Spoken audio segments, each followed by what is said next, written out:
November 21st, 2012. It's the day before Thanksgiving in Minneapolis, Minnesota, the state's biggest city. There's a lot of anticipation in the air. It's a time where most people in Minneapolis are spending time with their family and getting ready for Christmas. But one Minneapolis man won't be home for the holidays.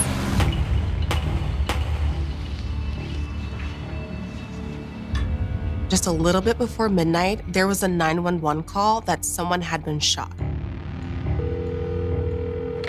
911, do you need police, fire, or medical?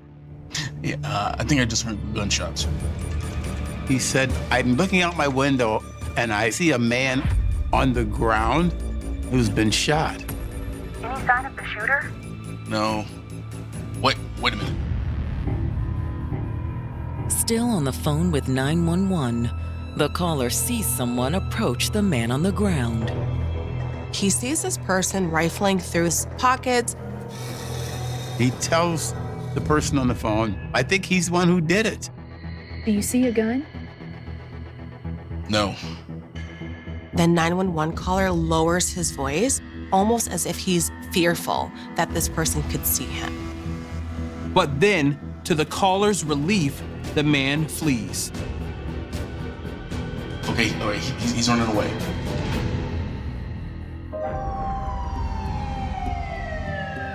And by the time first responders arrive, he's nowhere to be found.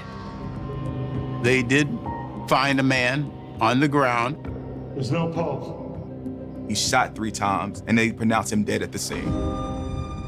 And whatever the other man was looking for, it wasn't his wallet. They go through his pockets, they find his ID, and discover who it is. Richard Jenkins. 30-year-old Richard Jenkins had grown up in Minneapolis. Minnesota is an interesting place. Really, it's a very nice place to live. About a quarter of the Black population in Minnesota lives in Minneapolis. So there's a vibrant Black community. But for Richard, his hometown didn't always feel welcoming. Richard was a person who was trying to find his way in the world. He had a rough time. He was constantly looking for a job, and he didn't have stable housing. As a result, he's relied on family and friends for a roof over his head. Luckily for Richard, his friend David Dillon always had his back.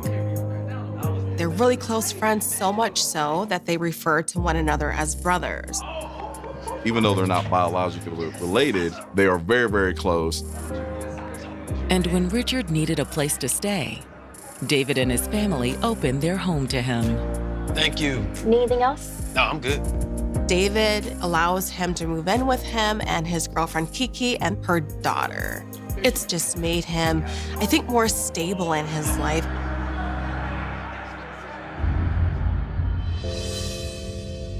And soon, Richard found someone to share it with, too. He meets a woman named Letitia Williams.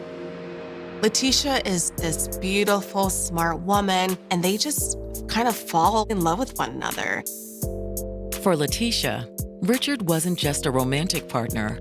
He was a potential father for her child. She was single, basically raising her child by herself, and having someone there that not only appreciated and loved her, but her daughter meant a lot to her. When you are a single mother and you're raising a child and you enter a relationship, you want for that person to embrace your child as if they were their own. And that's exactly what Richard did. He was crazy about Letitia's child. Didn't matter if somebody else was the father. He took that child in as his own. Soon, Richard and Letitia were planning their future as a family. They were talking about moving in together. They were planning on building a life together. And after years of struggle, it looked as if Richard had finally found happiness. His life was looking up. It felt like he was moving in a positive direction. He's starting to look forward to what can happen in the future. Oh yeah, gunshot victim. But now that future has been cut short with the discovery of Richard's bullet-riddled body. He was lying on the ground near the I-94 sound wall. Nope, no pulse. The police pronounced Richard dead at the scene. Outrage crimes. Homicide detectives arrive minutes later and begin their investigation by speaking to the man who had called 911. They didn't see the shooting, but they heard the gunshots. When he looked out his window, he saw a man lying on the ground. Dispatch said you saw the shooter? I don't know. When I looked outside, there was a guy standing over the guy laying down. He says he's going through the man's pockets. It looks to me like he was trying to rob him. Can you describe him? They said it's a thin black man with a black hoodie and jeans on. Presumably, this person is the shooter.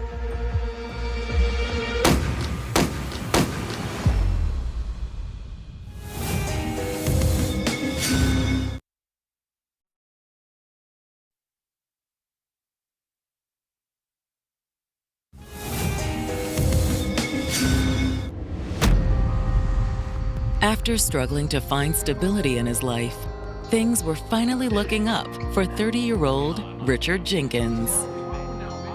He has a really close friend named David who allows him to move in. And Mr. Jenkins was also able to find love with a lady by the name of Letitia Williams.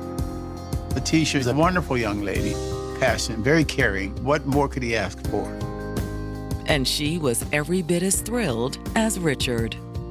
She not only found a partner, but she found a father figure for her daughter. They start imagining their future together. But on the night before Thanksgiving, their dreams come crashing down. Shortly before midnight, a man called 911, and he said, I just heard some gunshots. And when police arrived, they found Richard dead on the ground near the interstate sound wall.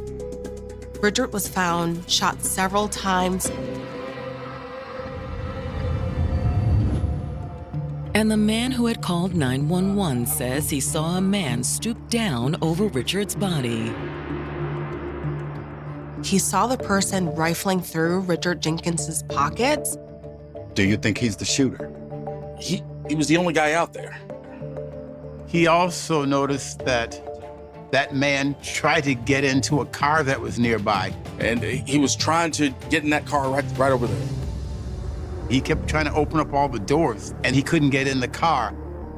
And then just ends up running off. Did you see which way he ran? He pointed towards this other building that was nearby. And he said, I think the person ran over that way, but I have no idea where he went after that. He never got a good look at the man's face either. He describes this person as being a thin, short, black male. He was wearing a black jacket and blue jeans. It's a relatively generic description, but that's all he had. Okay. Thank you for your time, sir.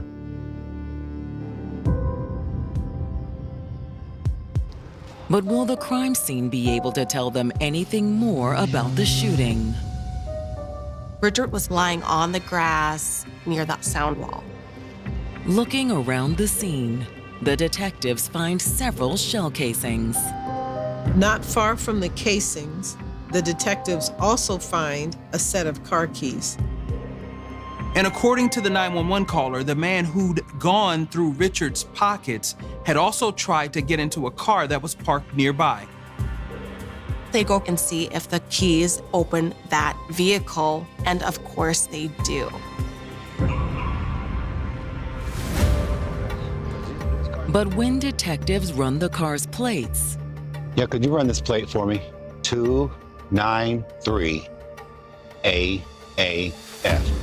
It doesn't lead back to Richard. Yeah, it's registered to a David Dillon. Interesting. Is David the shooter? Was David a witness? Was David involved? And could he be the man spotted fleeing the scene? Next, the detectives decided to follow the alley the suspect had fled down, and it led them to a high-rise housing project. And they asked the front desk, have you seen this guy? And the person working the front desk says, I have seen someone who matches the description. The security officer said he was pacing back and forth. He wasn't really making any sense. He'd asked to use her phone to call 911 to report that he had just witnessed a murder.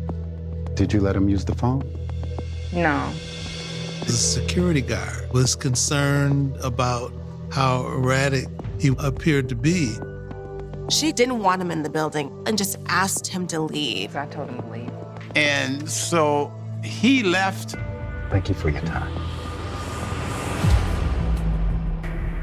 And it isn't long before the detectives learn where he'd gone. Homicide. The detectives received word that a man had been taken into custody after attempting to board a city bus. He was talking to the driver and explaining that he needs help, he needs someone to call 911. He said, I just witnessed a shooting. Yeah, that sounds like our guy.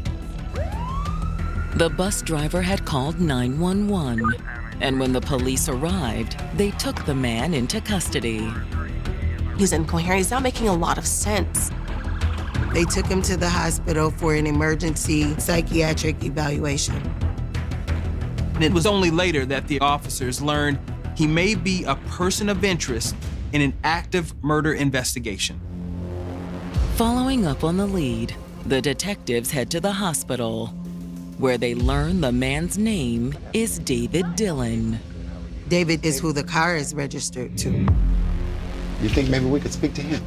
You can try. He's pretty out of it. When David arrived at the hospital, the nurses describe him as really distraught. Kept saying something about somebody shot his brother.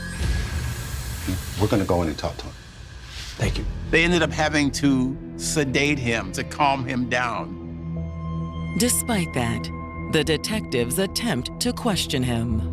You said you witnessed a murder. I did. Richard. David tells detectives that Richard was his best friend, like a brother to him. He's saying, I can't believe I witnessed his death. Why'd he do it? Detectives asked David who was the shooter. David. But they don't get an answer. He becomes incoherent. He didn't have to do it. At that point, the medication set in. Before he's able to actually say the name, he passes out. Come on, David.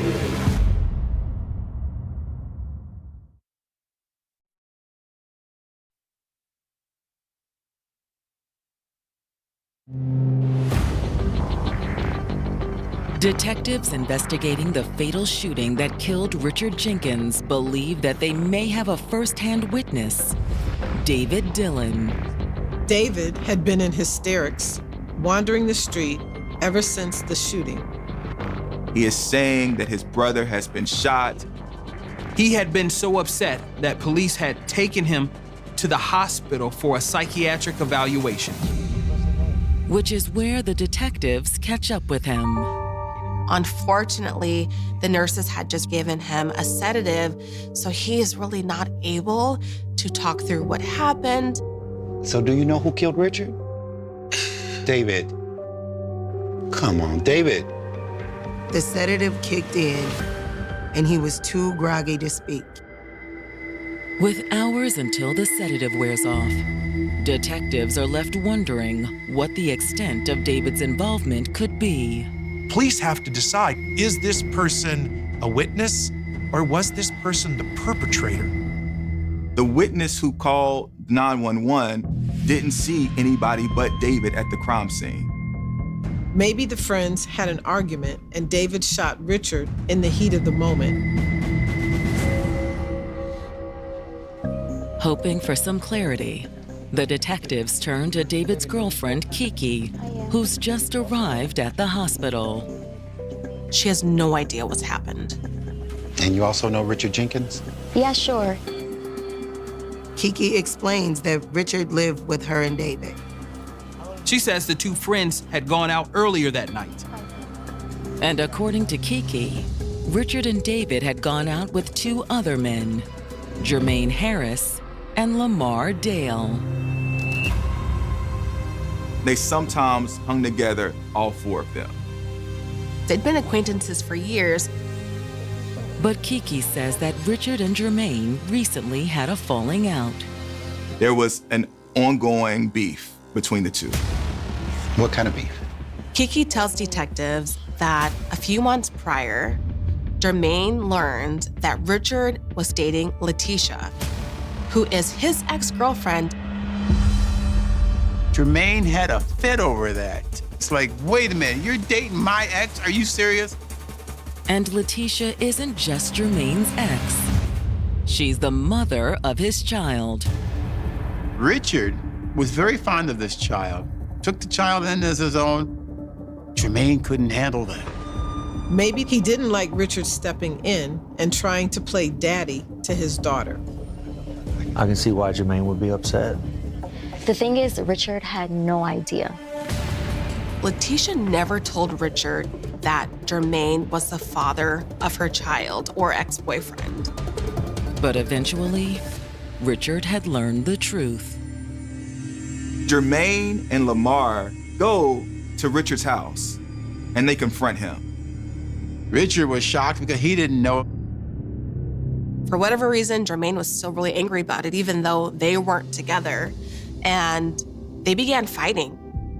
They're throwing punches and slugging each other. Thought they were gonna kill one another. Lamar had to step in to break it up. Kiki says Jermaine and Lamar left, but the feud continued. Richard wasn't gonna take that lying down. So that night, he got some friends together, and they went out looking for Jermaine. Richard and his friends found Jermaine, and it escalated to the point where somehow Jermaine ended up shot in the leg. It's unclear who actually did the shooting. But Kiki was determined to end the feud before someone ended up hurt even worse. She called Jermaine and said, this has gotta stop. Somebody's gonna end up getting killed. Eventually, the men had arranged a meeting to sit down and talk things out.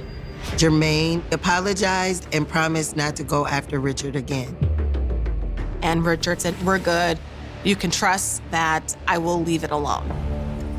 But now, detectives wonder if Jermaine kept his promise. Looking to learn more about Jermaine, the detectives pull his criminal record. They realized, yeah, he has had his run-ins with the police. He has a laundry list of charges, some of them fleeing police, drugs, even impersonating other people. However, when the detectives go looking for Jermaine, they find that the address in his file isn't current. They subpoena the cell phone company to try to locate where Jermaine is. Then, after filing the subpoena, detectives bring in Richard's girlfriend and Jermaine's ex, Letitia Williams, for questioning. She is devastated by Richard's murder. It's her partner, a person who has stepped in as a father figure for her daughter, and he's dead. But despite her grief, she wants to help. Do you know where we can find Jermaine? No, I haven't even talked to him in weeks. However, Letitia says she has recently spoken to David Dillon. David called her right after the shooting happened. He told me Jermaine did it.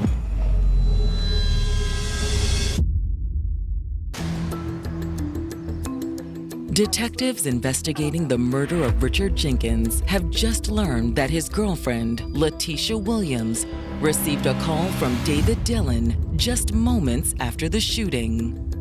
David said, I know who shot him, and it was Jermaine. Jermaine Harris is Letitia's ex-boyfriend and the father of her child. Richard and Jermaine had no idea that they had Letitia in common. And so it was a bombshell when they found out. It led to a falling out between Richard and Jermaine. Well, you know how men can be. She tells them they dated years ago, it was over, and they were no longer in any kind of relationship. She's been raising the baby on her own. And she never told Richard about her fling with Jermaine. She knew that Jermaine could be a jealous guy. But eventually, Jermaine found out, and his jealousy boiled over into a violent confrontation. Jermaine had confronted Richard about his relationship with Letitia. And then Jermaine ends up being shot in the leg. After the last fight, they got together, had a conversation, tried to work it out. I thought that was the end of it. It was at that point Jermaine agreed to just let it go. Or had he simply been biding his time? So do you think Jermaine did it? Honestly, I don't know. You don't know. She didn't know for sure, but she did know that that's what David told her. Was it the truth? Or merely what David wanted her to think? Letitia made it clear she had no idea of who shot who. The detectives still haven't ruled out that David is the killer. They haven't been able to talk to David yet because he's so messed up and medicated. But at this point, he'd been released from the hospital, and detectives bring him in for a formal statement. Sitting down with David, he still seems shocked by Richard's death. David just can't believe that Richard is no longer here. He tells them that Richard was like a brother to him. And so Jermaine Harris, you knew him too? Yeah. He tells them he and Richard had hung with Lamar and Jermaine occasionally. The four of them would just spend time partying, essentially. But David says the party ended once Jermaine found out about Richard and Letitia. I never seen Jermaine so mad. But Letitia said you got that sorted out. I guess, but it wasn't like things used to be. David said Richard really did not trust Jermaine anymore and really didn't want to spend any more time with him. That's why David says he was surprised when Jermaine and Lamar showed up at his house on the evening of the murder. They wanted to hang out, you know, like clear the air. And Richard was okay with that? Yeah, he was like, why not? Despite the past tension, they all decided to party together. They just wanted to have a good time that night. So they agreed to go to a gas station to get some cigarettes. They took two separate cars. Jermaine and Lamar were in Jermaine's SUV, while David and Richard took David's car. So you got cigarettes? Yeah. After they left the gas station, the guys decided to go to a secluded area near I-94. They're right next to one of those sound barriers that are next to that freeway. Once there, all four of them gathered in Jermaine's SUV, where they dipped the cigarettes in PCP. Hey man, no hard feelings. Yeah, You know sure. how it is. Yeah. They were talking and laughing, and eventually they were gonna say goodnight. Man, I messed up. You need me to drive? Yeah. Yeah. David had to use the bathroom, so he stepped to a tree to urinate. Richard was standing there. When I turned around, that's when it happened. He turns around and he sees Jermaine get out the car with a gun.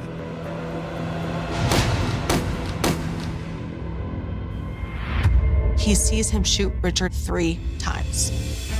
And what did you do? I hit the dirt, man. I thought he was gonna shoot me too.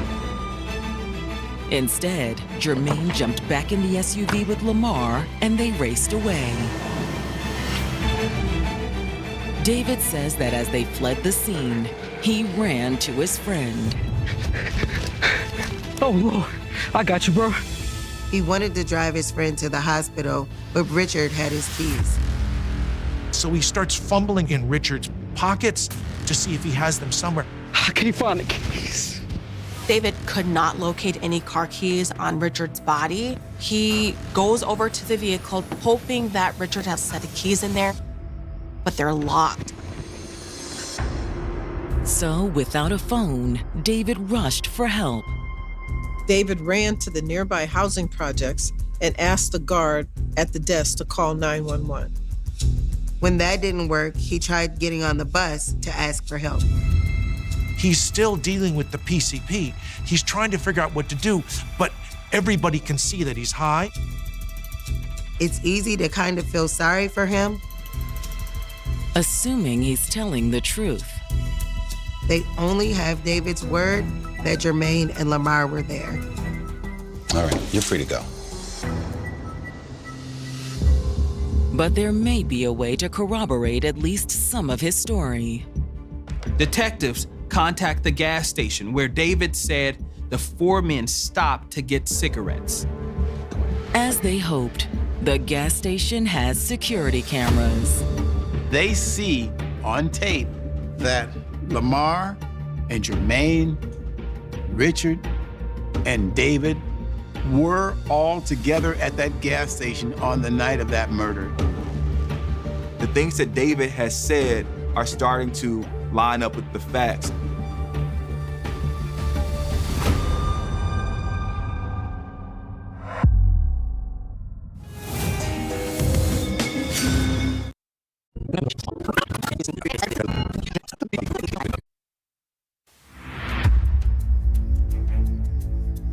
Minneapolis detectives investigating the murder of Richard Jenkins have obtained surveillance video from a gas station that shows Richard with Jermaine Harris less than half an hour before he was shot.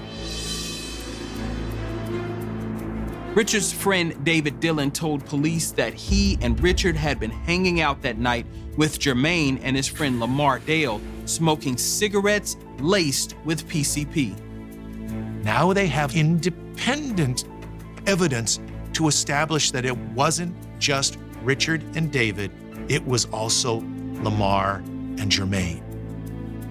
Detectives want to question both of them, if they can find them. They hope phone records can lead them to Jermaine. They get a search warrant so they can dig into his phone. And one of the reasons you're looking for that is because of GPS, the ability to actually determine where that phone is located. According to the GPS data, for the 48 hours following the murder, Jermaine's phone has been all across the Midwest. The phone records indicate that Jermaine is on the run. Jermaine is in Wisconsin. Jermaine is in Indiana. Jermaine is in Ohio. And so they're tracking him, but they can't get a hold of him yet. However, Jermaine's friend, Lamar Dale, is still in Minneapolis. And 5 days after the murder, he's located at an apartment in the city. When the police finally pick up somebody, you never know exactly how they're going to behave. Some people are violent, some people are angry, but sometimes people are relieved. That is exactly how Lamar is. Brought in for questioning, Lamar agrees to give detectives a statement.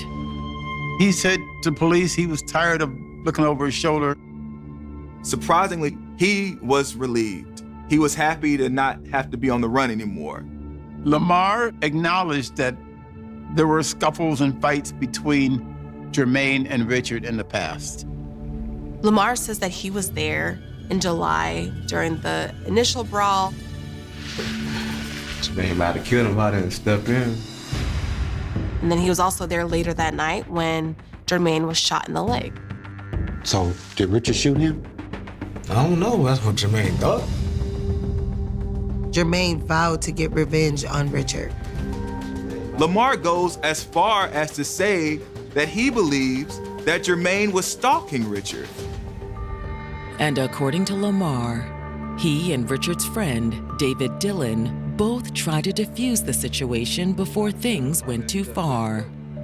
Lamar said that in September, he and David sat down with Richard and Jermaine to talk it out. They kind of agreed to let it go at that point. So Jermaine didn't say anything else about wanting to get even with Richard? No. Thought it was all good. They all kind of got back together, would occasionally hang out. It wasn't all the way back to normal, but it was at least kind of tampered down. When they ask about the night Richard was shot, Lamar claims he doesn't know anything. He says he wasn't there, he wasn't involved, he has no idea what happened. I swear, man. He says, I never saw him that night. I don't know anything about this. But detectives know that's a lie. The police have videotape from a gas station showing these four men together. So you didn't go out to I-94 with Jermaine? After that, Lamar shuts up. He refuses to speak, and unfortunately, police didn't have enough to hold him, so they have to let him go. There you go. It's a disappointing end to the interview. But Lamar isn't really the one that the detectives are after. Detectives get a tip Jermaine is back in town. Jermaine was at a gas station, and someone called the police. He's picked up and brought in for questioning. They want to get to the bottom of why he could have possibly shot Richard. So we heard you went out with Richard the night he was killed. Man, I don't know anything about that. He claims he had nothing to do with Richard's murder. He also says he'd moved past being angry with Richard over Letitia. Jermaine, he tells police, this is water under the bridge. We've settled our differences. I don't have a problem with Richard. I have no clue about any of the things that you guys are talking about. However, Jermaine doesn't stop there. Unlike Lamar, Jermaine admits that he's with Lamar and David and Richard that night. This is a red flag to police. I don't know, I wasn't there. Lamar said he wasn't there. Jermaine said Lamar was there. These stories don't match, and now they know they're on to something. Somebody's holding information back for some reason. Was it possible that David, high on PCP, had misidentified the shooter?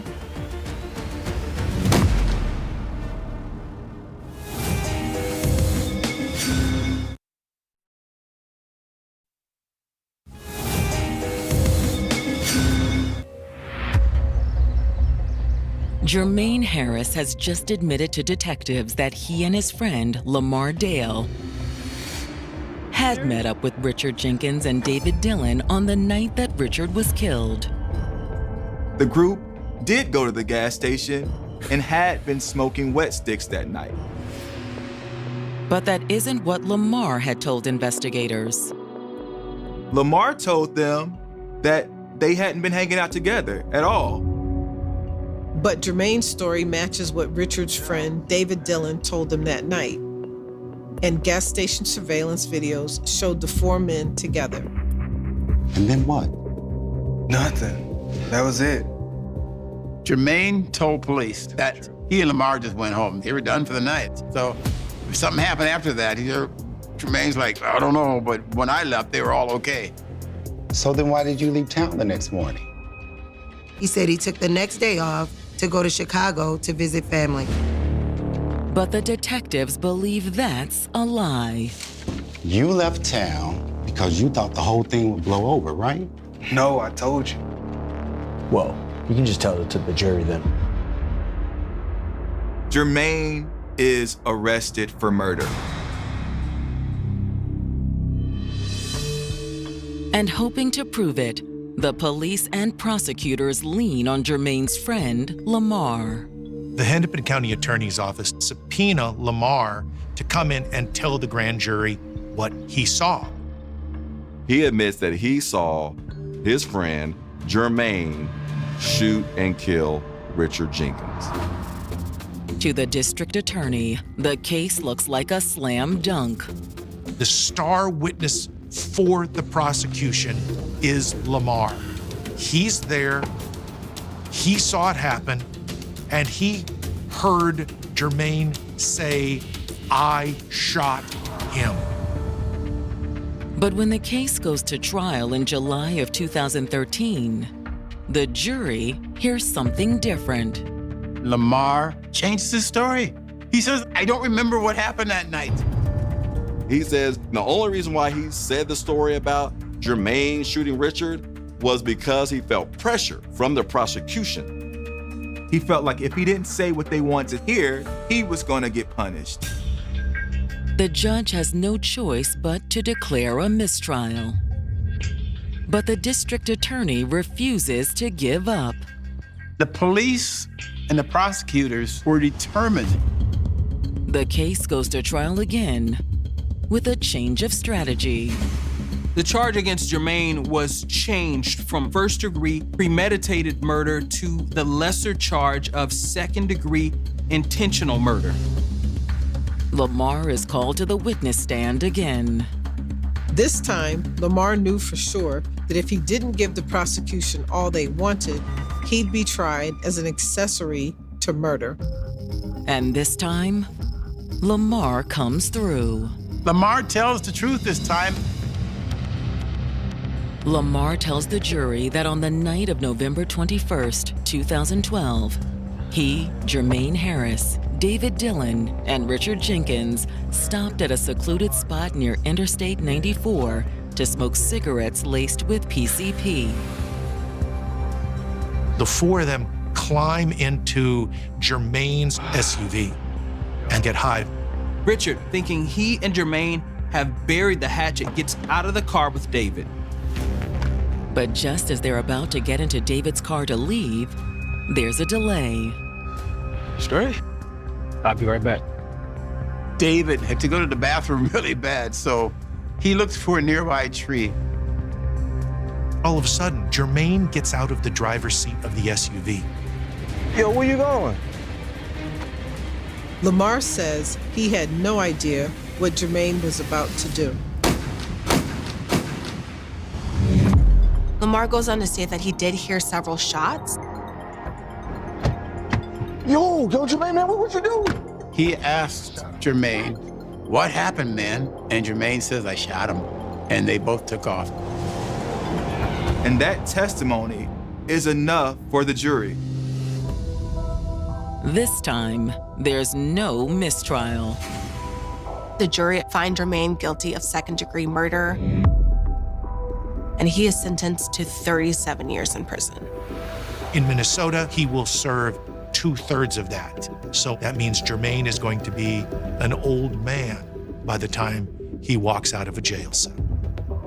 By determination and perseverance in staying with this case and trying it, they were able not just to get a conviction, but to get a dangerous person off the streets. The prosecutors, the family of Richard Jenkins, his girlfriend, they're all happy that finally justice has been served. But justice can't replace what Jermaine's desire for revenge took from those who loved Richard Jenkins. The world lost a caring brother, a boyfriend, and a father figure when his life was cut short. Who knows what he could have done if he had been given the opportunity? It's easy to think about him as a statistic.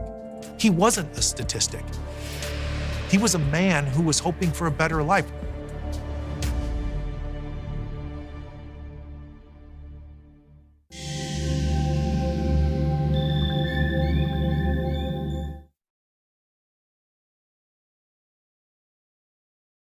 "46 years is long enough for a child to become a grandmother, for photographs to fade, for buildings to disappear, for witnesses to grow old, and for an entire generation to forget the face of a missing baby. But somewhere beneath all those years, one name refused to disappear.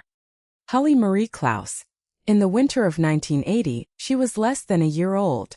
Her parents, 17-year-old Tina Gale Lynn and 21-year-old Harold Dean Klaus Jr., had taken their infant daughter from Florida to Texas, chasing the promise of a new beginning. They were young. They were married. They had almost nothing except each other and a baby girl. Then, without warning, the family vanished. Their relatives heard nothing. No letter. No ordinary phone call. No Christmas message. No explanation.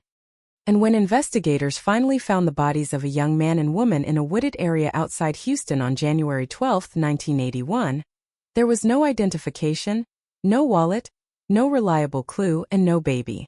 The little girl had simply disappeared. For more than 4 decades, the dead couple would exist in official records as strangers. He was a John Doe. She was a Jane Doe. Their daughter was not even known to investigators at first. 3 people had vanished from the lives of those who loved them, but only 2 bodies had been found. The question hanging over the case was almost unbearable. If the dead couple were Holly's parents, where was their child? And if Holly had survived, who had taken her, who had raised her, and what had happened in the final days of Tina and Dean Klaus? The case would eventually become known as the Texas hippie murders, a phrase that carried the atmosphere of the era into the decades that followed. Wandering groups, religious communes, abandoned possessions, strange encounters, barefoot women in white robes, and a young family whose final days seemed to dissolve into a maze of contradictions. Yet beneath the sensational headlines was something far more painful. Tina was 17 years old. Dean was 21. Holly was an infant. They were not legends. They were a family. And for years, the people who loved them had no grave bearing their names. They had no confirmed story. They had no final answer.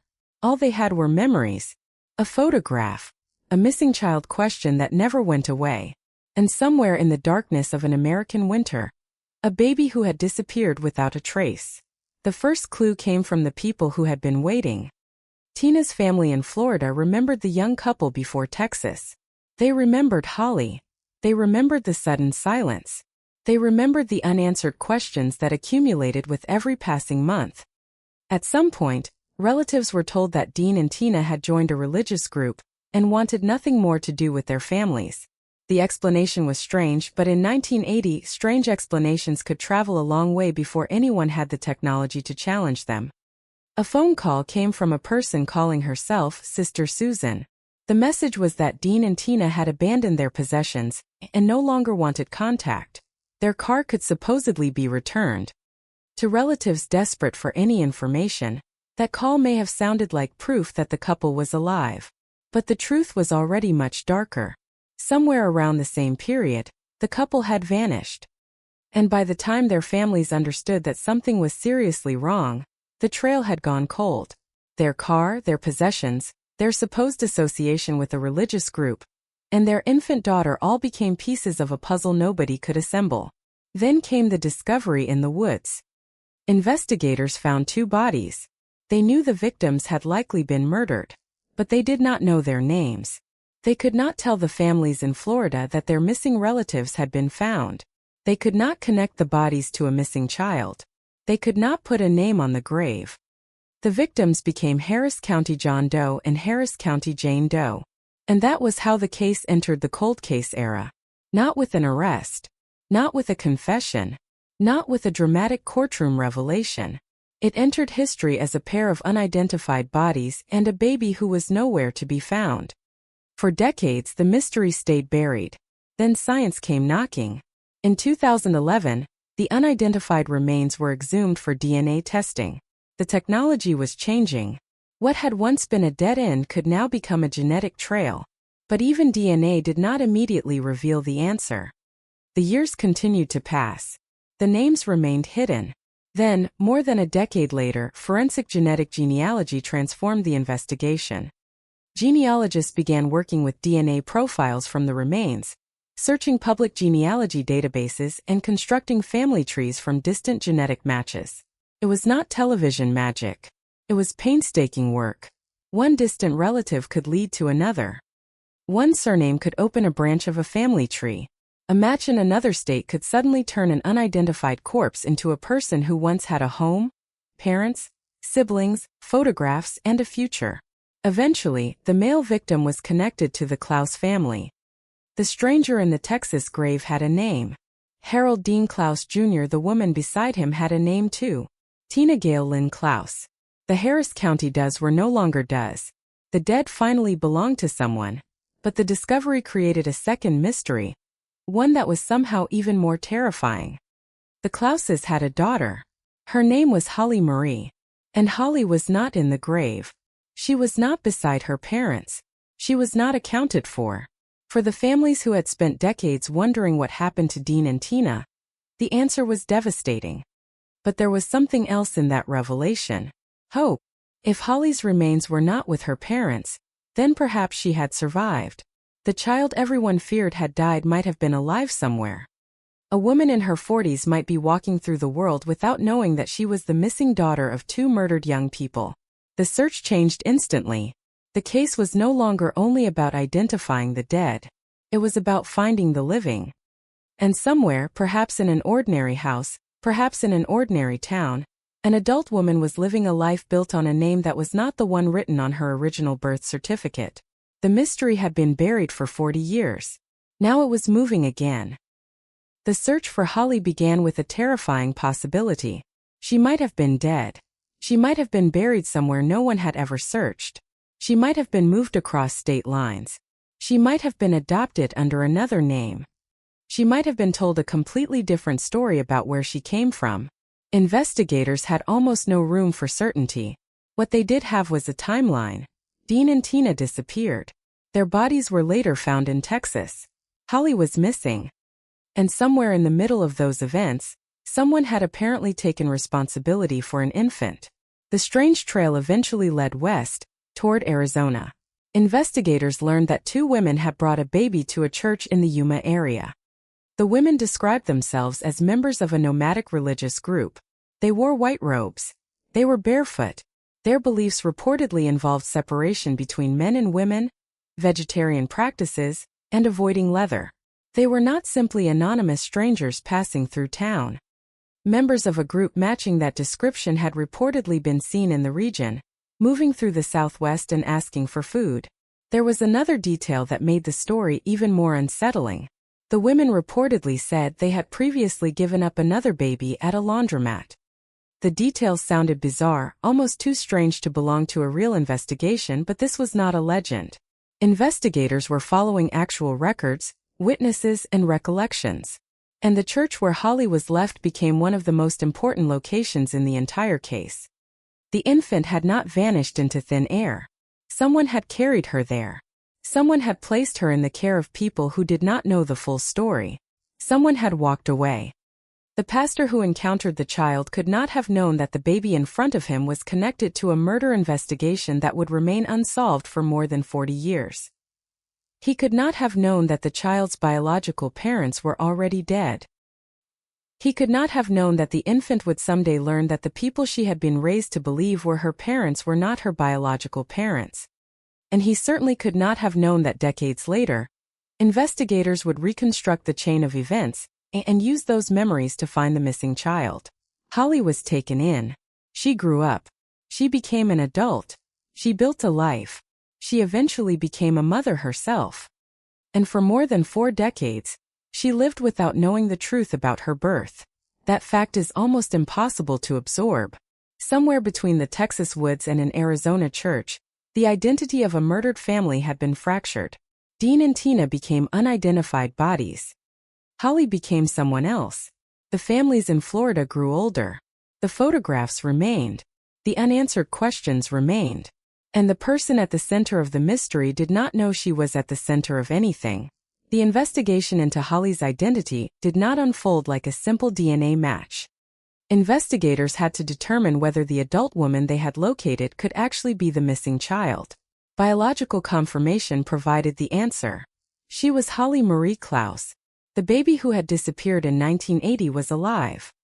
The announcement in June 2022 stunned the public because the story seemed to violate every expectation of a decades-old murder case. A missing infant had survived. She had not been found in a grave. She had not been discovered after a tragic accident. She had grown up.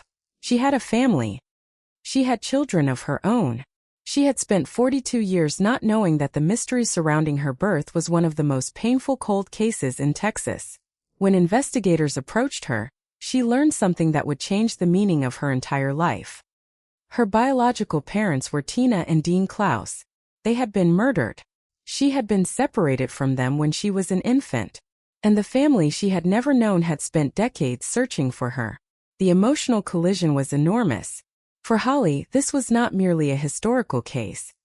It was the sudden arrival of an entire biological family, a murdered mother, a murdered father, a birth name, photographs from infancy, and a past she had never been given the chance to remember. For the Klaus and Lynn families, it was equally overwhelming. They had spent decades mourning people whose fate they could not prove. Now they had proof. They also had Holly. Relatives who had never met her were suddenly speaking to her. A baby who had once existed only in photographs had become an adult woman standing on the other side of a phone or video call. One of the most haunting elements of the case was that Holly could not simply remember her parents. She had been too young. Her memories of Dean and Tina could not provide investigators with answers. She could not describe their last days. She could not identify anyone who might have been with them. She could not explain how she traveled from Texas to Arizona. Her life began after the crime had already happened, and the bridge between those two realities was missing. Investigators were left with fragments: a church, two women, white robes, a religious group, a car, a strange telephone call, a family told that Dean and Tina had abandoned them, a young couple who had apparently been searching for something different, and two bodies found in a wooded area outside Houston. The pieces existed, but the picture was still incomplete. The discovery of Holly answered one of the biggest questions in the case, but it also exposed how much remained unknown. Who killed Dean and Tina? Why were they targeted? Did they willingly associate with the group, or were they manipulated? Did someone use the religious group's story to disguise the crime? How did Holly come into the group's possession? Was she taken before or after her parents were killed? Who knew where she was? And why did nobody come forward for more than 40 years? Those questions were not answered by the DNA match. They were waiting in the shadows. The strangest part of the case may be the way ordinary details became terrifying only after the truth was known. Imagine being a relative in Florida in late 1980. You receive a phone call. Someone tells you that the young couple you love has decided to cut ties. They have joined a religious group. They are giving up possessions. They do not want contact. Sounds painful, but perhaps it is believable. People make radical choices. Young people leave home. Families sometimes become estranged. In another context, the explanation might have been accepted and forgotten.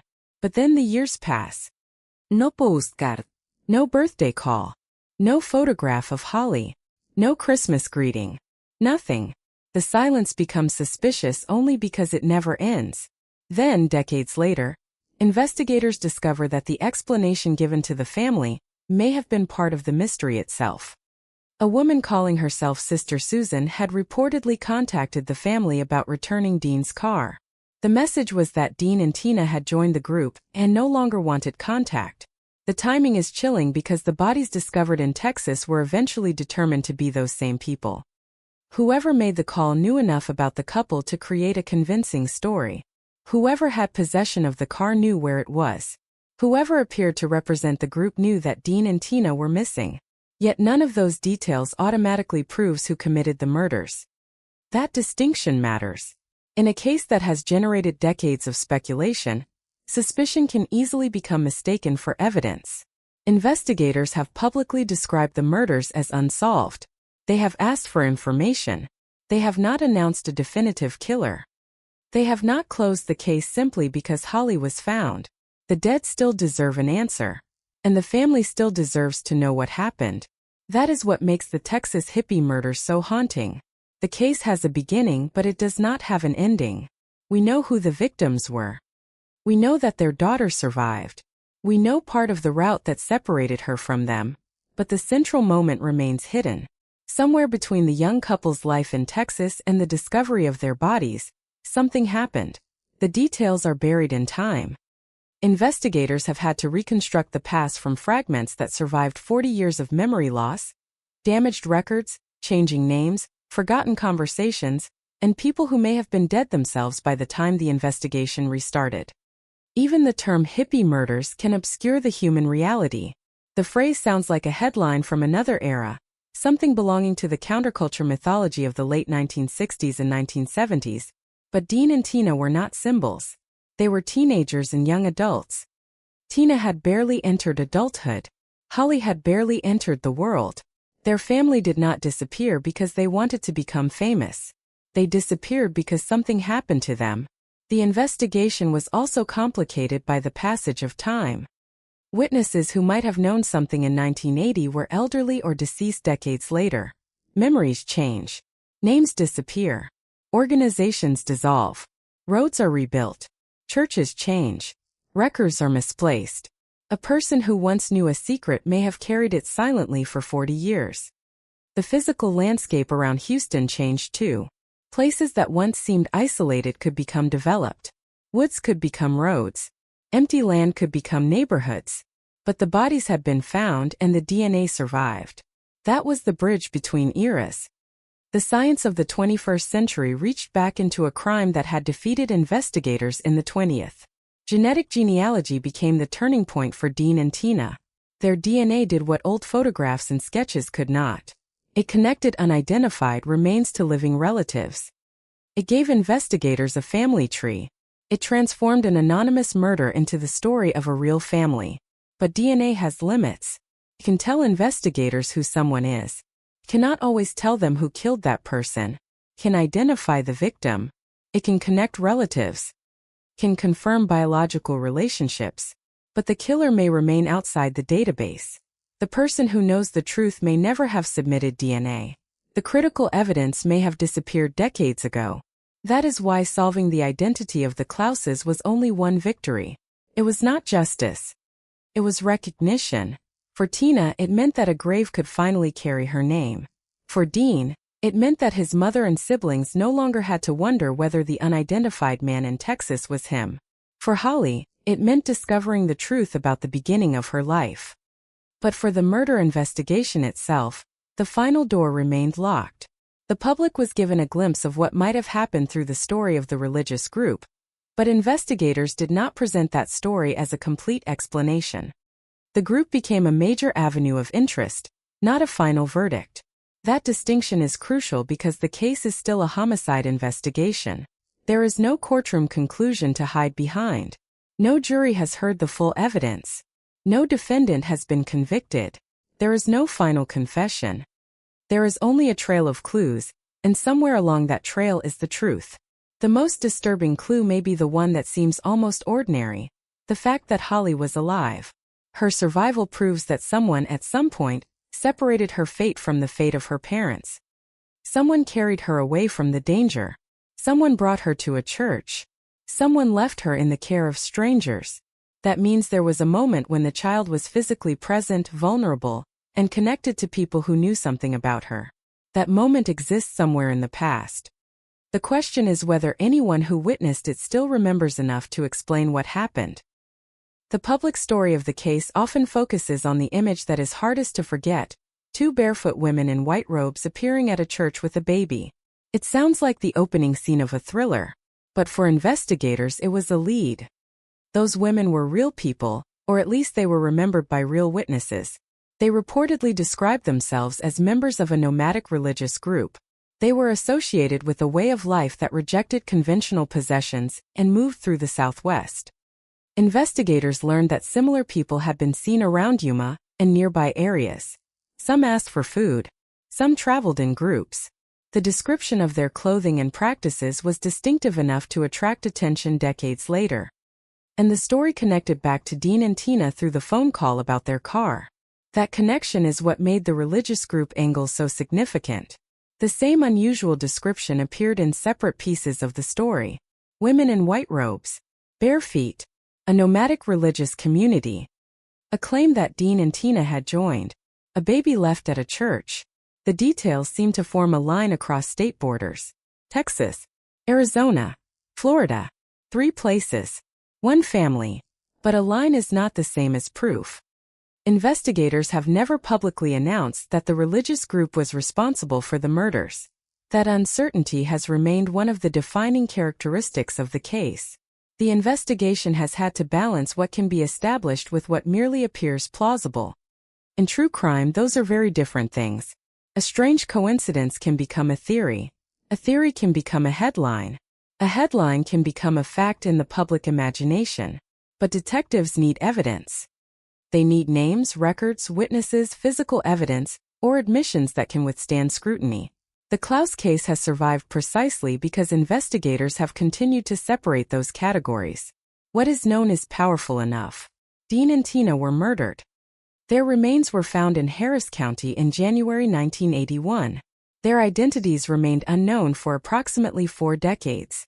Genetic genealogy eventually identified them. Holly, their infant daughter, was located alive in 2022. She had been raised by another family and had not known the full truth about her biological parents. Investigators say she was left at an Arizona church by 2 women connected to a nomadic religious group. Beyond that, the story becomes more uncertain. There are questions about what happened to Dean and Tina before their deaths. There are questions about who controlled their possessions. There are questions about who made the calls. There are questions about the group's movements. There are questions about whether anyone alive today possesses information that could finally close the gap. For Holly herself, the revelation was not simply a news event. It was a collision between 2 identities. The woman she had become and the baby she had once been suddenly belonged to the same story.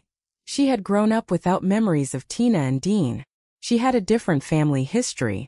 She had different parents in the everyday sense of the word. And yet, buried in her DNA was the biological connection that eventually brought investigators to her. When she was found, she was not merely a missing person recovered from a database. She was a daughter returning to a family that had spent decades wondering whether she was alive. Her biological relatives had photographs of her as a baby. They had memories of her parents. They had stories about the young couple before the disappearance. Suddenly those stories had a living listener. The reunion carried a strange duality. It was joyful because Holly was alive. It was devastating because her survival confirmed that Tina and Dean were gone. The family could celebrate the daughter they had found while mourning the parents they had lost. That emotional contradiction runs through every part of the case. A miracle and a tragedy exist side by side. A missing child becomes a found woman. A murder case gets its victims' names back.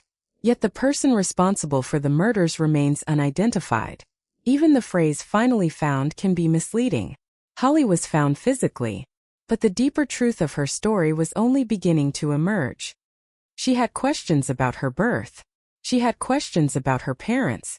She had questions about why she had been given away. And investigators had questions about the people who had carried her from one state to another. For decades, the missing baby was an absence.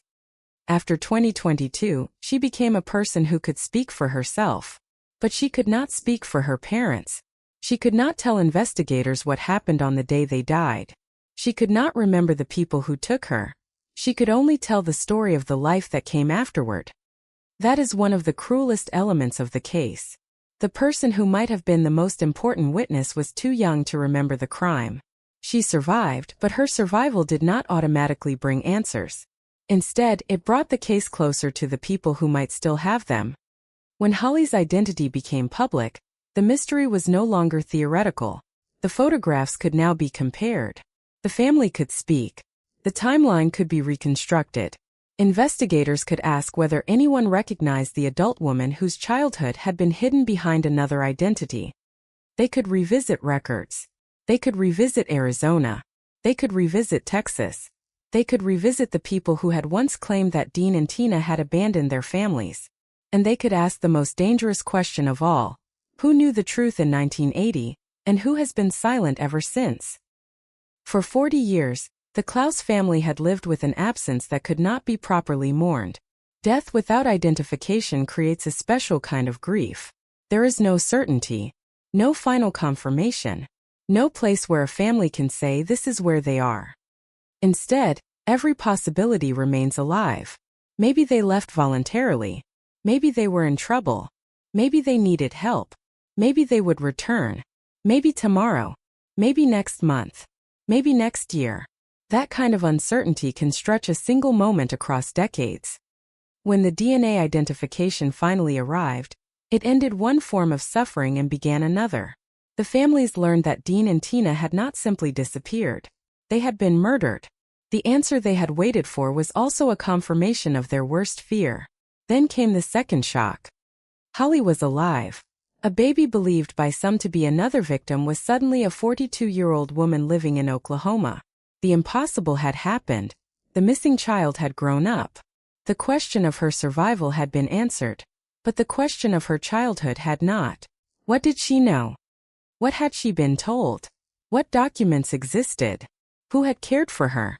Who had carried her across state lines? Why had no one come forward? These questions would become the emotional center of the case. Holly had spent her entire life unaware that she was missing. She was not hiding. She was living the life she had been given. That distinction matters. The public might imagine a missing child as someone constantly searching for home, but Holly did not know there was another home waiting for her. She had no reason to look for the Klaus family. She had no reason to search for a murdered mother she could not remember. She had no reason to question the identity given to her. The investigation therefore had to find her without her knowing she was being sought. That makes the eventual breakthrough even more remarkable. Somewhere in Oklahoma was the woman who had been a baby in Texas and Arizona decades earlier. Investigators followed leads, records, and legal processes. The precise mechanics of the final identification were not all made public, in part because the murder investigation remained active. What mattered was the result. They found her. And then they had to tell her. Imagine the weight of that conversation. Your name is Holly Marie Klaus.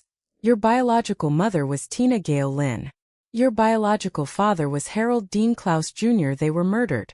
They were unidentified for decades. Your family has been searching for answers. You were the baby everyone thought might have died. You survived. Every sentence would alter the meaning of the previous one. The woman hearing it was not a helpless infant anymore. She was an adult with her own family, memories, relationships, and identity. The investigators could not give her back the years she had lost. They could not give her childhood photographs of herself with her biological parents that she could remember. They could not reconstruct the moments between Texas and Arizona, but they could give her the truth. And sometimes, after 40 years, truth arrives carrying both relief and grief. Holly's biological family welcomed her. Relatives who had never known whether they would ever see her again were suddenly able to speak with her.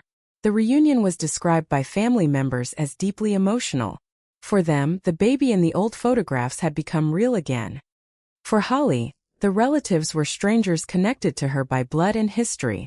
That kind of reunion cannot erase 42 years.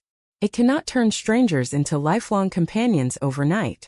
It is something more fragile. A beginning. A chance to know the people whose faces had been hidden from her. A chance to learn about Tina and Dean through stories told by the people who loved them. A chance to reclaim the name Holly Marie Klaus. Yet the joy was incomplete because the parents who should have been there were not. Holly could meet their siblings. She could see their photographs. She could learn about their lives. But she could never hear her mother's voice as an adult. She could never ask her father what he wanted for her future. She could never discover what they might have become if they had survived. The case therefore carries a strange question about time. What would Dean be like at 60? What would Tina be like at 63? What would they think of the daughter who survived them? Would they recognize her? Would they know her laugh? Would they be proud of the life she built? Those questions have no answers. They belong to the alternate future that the murders erased. And yet, the family photographs preserve one tiny piece of that future. In those images, Tina holds Holly. Dean stands beside them. They look like a young family. No one looking at the photograph can see the future. No one can see the wooded area outside Houston. No one can see an unidentified grave. No one can see a 40-year investigation. They only see a mother, a father, and a baby. That is what makes the photographs so powerful. They are ordinary. And ordinary moments become precious when history takes everything else away. The investigation eventually gave Dean and Tina their names back. But the murders themselves remained unresolved. The Texas Attorney General's cold case and missing persons unit continued seeking information. Authorities emphasized that finding Holly did not end the homicide investigation. In fact, it created new opportunities. A living Holly meant that records could be connected. Witnesses could be located. Old stories could be checked. The public could be asked to remember. Someone who had heard a rumor in 1980 might now understand what that rumor meant. Someone who saw a young couple in Texas might remember. Someone who encountered the group in Arizona might remember the baby. Someone who knew who Sister Susan was might still be alive. The passage of time can destroy evidence, but it can also create witnesses who are finally willing to speak. The challenge is that every year makes the search harder. 46 years have passed since the Klauses disappeared. The people who were adults in 1980 are now elderly. Some have died. Others may have moved. Some memories have faded. But a murder does not become less important because it becomes old. A cold case is not a dead case. It is a case waiting for the one piece of information that can still move. The phrase cold case can sound final. It can sound like a door that has been locked and abandoned. But the Klaus investigation proves that cold cases are not always finished stories. Sometimes they are stories waiting for technology to catch up with the evidence. In 1981, the unidentified couple had no names. In 2011, their remains were exhumed and DNA was obtained. In 2021, forensic genetic genealogy connected those remains to the Klaus family. In 2022, investigators found Holly alive. 3 different eras of investigative science and police work converged on the same family. That progression is important because it shows how easily a case can remain invisible when the right tool does not yet exist. The investigators of 1981 could only work with what they could see, hear, photograph, record, and compare. The investigators decades later could ask DNA questions that were impossible when the bodies were first discovered. A distant genetic relative could become more valuable than a decades-old eyewitness description. A family tree could reveal what a sketch could not.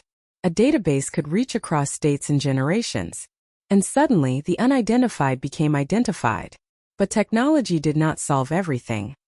The genetic breakthrough answered the question, who were these people? It did not answer, who killed them? That distinction is where the case remains open. The murder itself is still the dark center of the story. Dean and Tina were found dead in a wooded area outside Houston. Their infant daughter was gone. The circumstances surrounding their deaths have never been fully explained. There is no final public account that establishes exactly what happened in their last hours. That absence leaves room for theories, but theories can be dangerous when they become substitutes for evidence.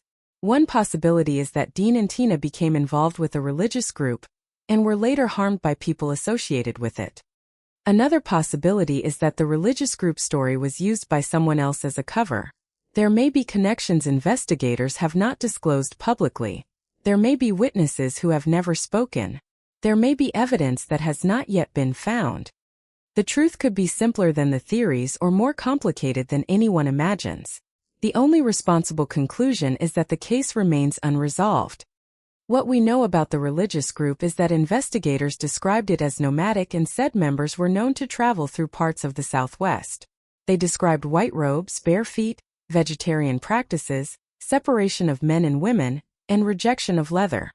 They also said women associated with the group brought Holly to an Arizona church. These details created a strong public association between the group and the case. But association is not conviction. The investigation needs more. It needs someone who can say, I was there. I know what happened. I know who did it. I know why. Or it needs physical evidence that can speak when witnesses cannot. That is why the public appeal remains so important. Cold cases are often solved not by a dramatic discovery in a laboratory, but by a person finally deciding to speak. Maybe someone has a photograph.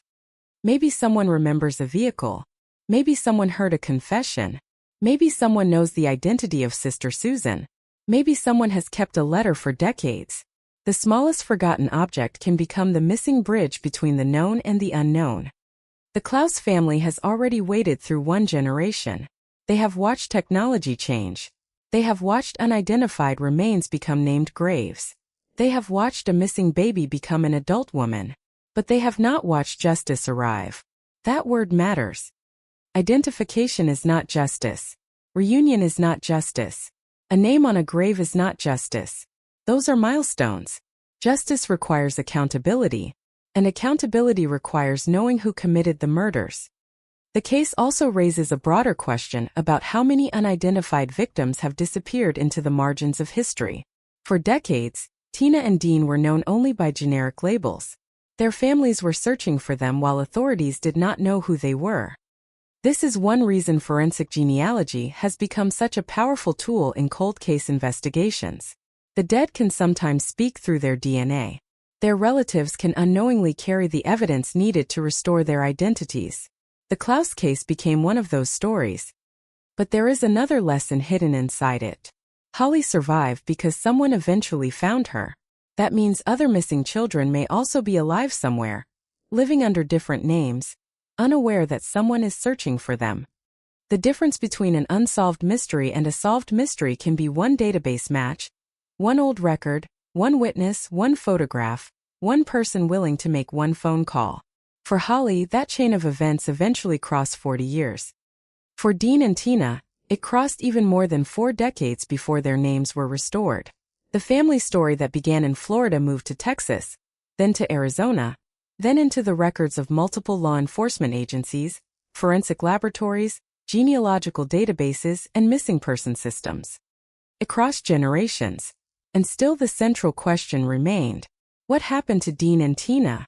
Their daughter survived. Their identities were recovered.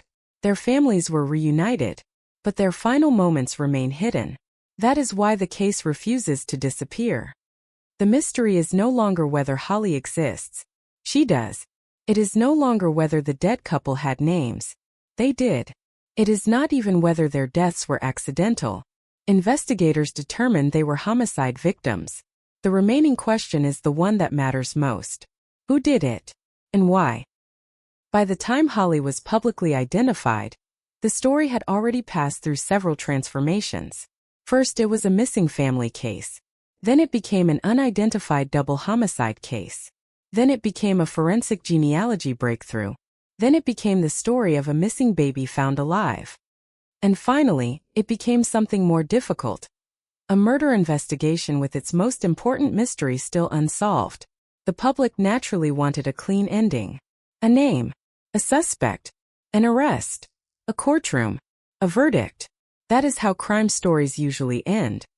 But real cold cases rarely obey that structure. Sometimes the most important breakthrough only reveals how much remains unknown. That is what happened here. When Holly was found, investigators had to confront the possibility that the person they had spent decades looking for had been living a normal life in Oklahoma. She had children. She had memories. She had relationships. She had no idea that her childhood was part of a national mystery. Her discovery forced everyone to look at the case differently. The missing baby was not an abstract victim anymore. She was a woman. She had survived. And she had the right to decide how much of her story she wanted to share. Her privacy became important. The public fascination with the case could never outweigh the fact that this was her life. She did not choose to become a symbol. She did not choose to lose her biological parents. She did not choose to spend 40 years unaware of her origins. She simply lived the life she knew. When the truth arrived, she had to absorb an entire family history at once. The photographs of Tina and Dean became more than evidence. They became pieces of a childhood she could never recover. The name Holly Marie Klaus became more than a birth name. It became a connection to people she could never meet. And the phrase "Baby Holly" became a reminder that the world had once been searching for a little girl who had no idea she was missing. There is something deeply unsettling about that. Imagine a child growing up believing one story about herself, while another story exists in police files. Imagine reaching adulthood without knowing that your face appeared on missing person materials. Imagine discovering that your biological parents had been murdered before you could form memories of them. Imagine learning that relatives had spent decades asking whether you were alive. It is difficult to imagine a more dramatic collision between identity and history. Yet Holly's survival also became a source of hope. Her story demonstrated that time does not always erase a person. Sometimes it hides them. Sometimes the truth is sitting in plain sight, waiting for investigators to connect records that were never connected before. The search for her also revealed the importance of cooperation among agencies. Texas investigators worked with authorities in Arizona and Florida, as well as national missing child organizations. Different jurisdictions held different pieces of the puzzle. One agency had information about the bodies, another had information about the family, another had records connected to the missing child, another had access to forensic tools. The case only moved when those pieces came together. That is another reason cold cases can take decades. The information needed to solve them may be scattered across institutions that were never designed to communicate perfectly with one another. The Klaus case crossed state lines because the family crossed state lines. Florida was where the couple had roots. Texas was where the bodies were found. Arizona was where Holly was left. Oklahoma was where Holly was eventually located. Every state contained a piece of the story. None contained the entire story. The investigation therefore became a map of movement. But movement can also be misleading. People can travel. Groups can change names. Addresses can disappear. A person who was in Arizona in 1980 may have been somewhere else a year later. A witness may remember a face but not a name. A name may have multiple spellings. A record may use one spelling while another uses a different one. In fact, the process of locating Holly reportedly involved an unexpected issue involving spelling and a birth certificate. Small administrative details can become enormous investigative clues. A single letter in a name can decide whether two records appear connected. A birth certificate can reveal a chain that decades of searching could not.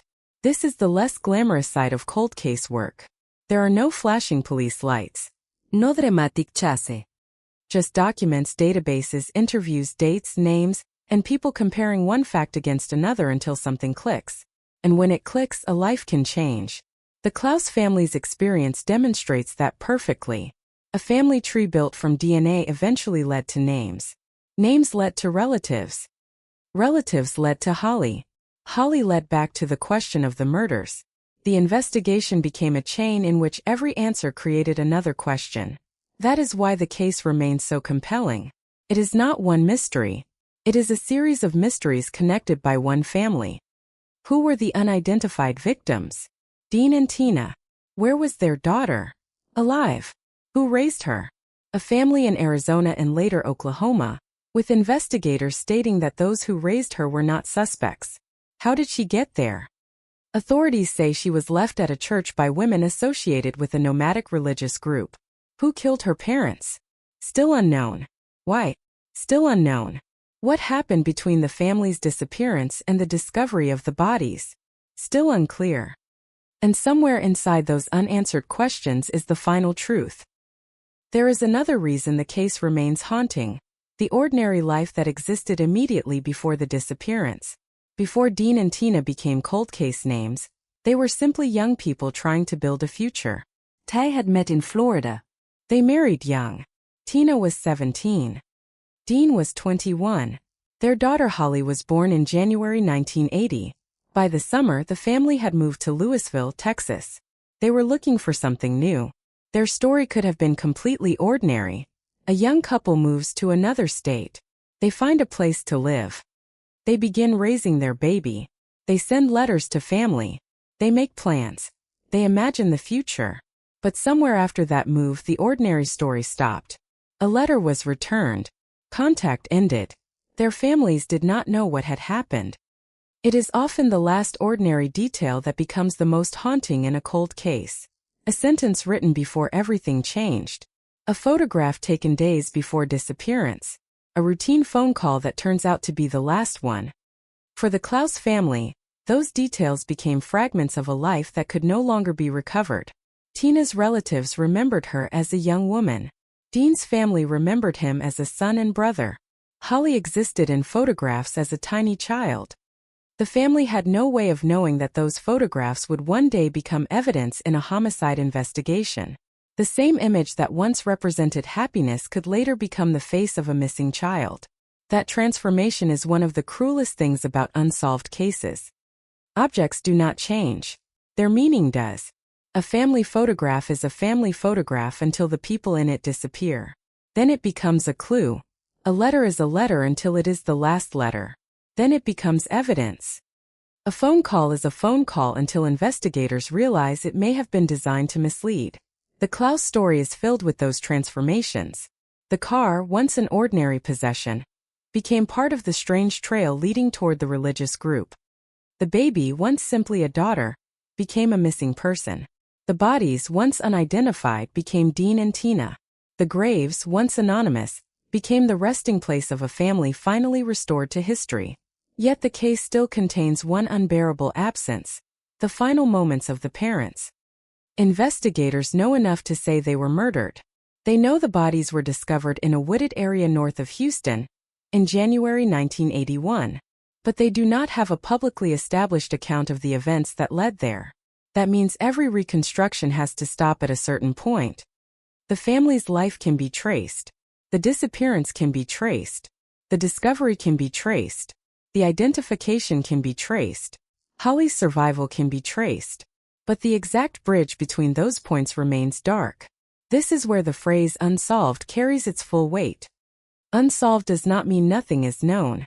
It means the most important question is unanswered. In this case, almost every secondary question has gradually been answered. The names, the family, the missing child, the survival, the locations, the general timeline, but the central question remains. Who killed Dean and Tina? And did that person know Holly was with them? So why was the baby spared? Was she abandoned deliberately? Was she taken as part of a larger belief system? Was she given away because someone wanted to hide her existence? Was her survival an accident? Or was someone intentionally protecting her? Investigators have not publicly provided definitive answers. That uncertainty makes every detail more significant. The church becomes important because it is one of the few places where Holly's journey can be anchored. The women become important because they may have known where she came from. The religious group becomes important because it may connect the Texas disappearance to the Arizona discovery. The phone call becomes important because it may show how someone tried to explain the couple's absence. And the car becomes important because possession of it suggests that someone had access to Dean and Tina's property after they disappeared. Each clue is a doorway, but every doorway leads to another corridor. The challenge is finding the corridor that leads to the killer. 46 years after the family vanished, the investigation has outlived the people who first worked it. It has crossed from paper files to digital databases, from composite sketches to DNA profiles, from anonymous graves to named victims. And yet, the case remains alive because the people involved were real. Dean had a family. Tina had a family. Holly has a family. Their lives cannot be reduced to the word cold. A case may be cold.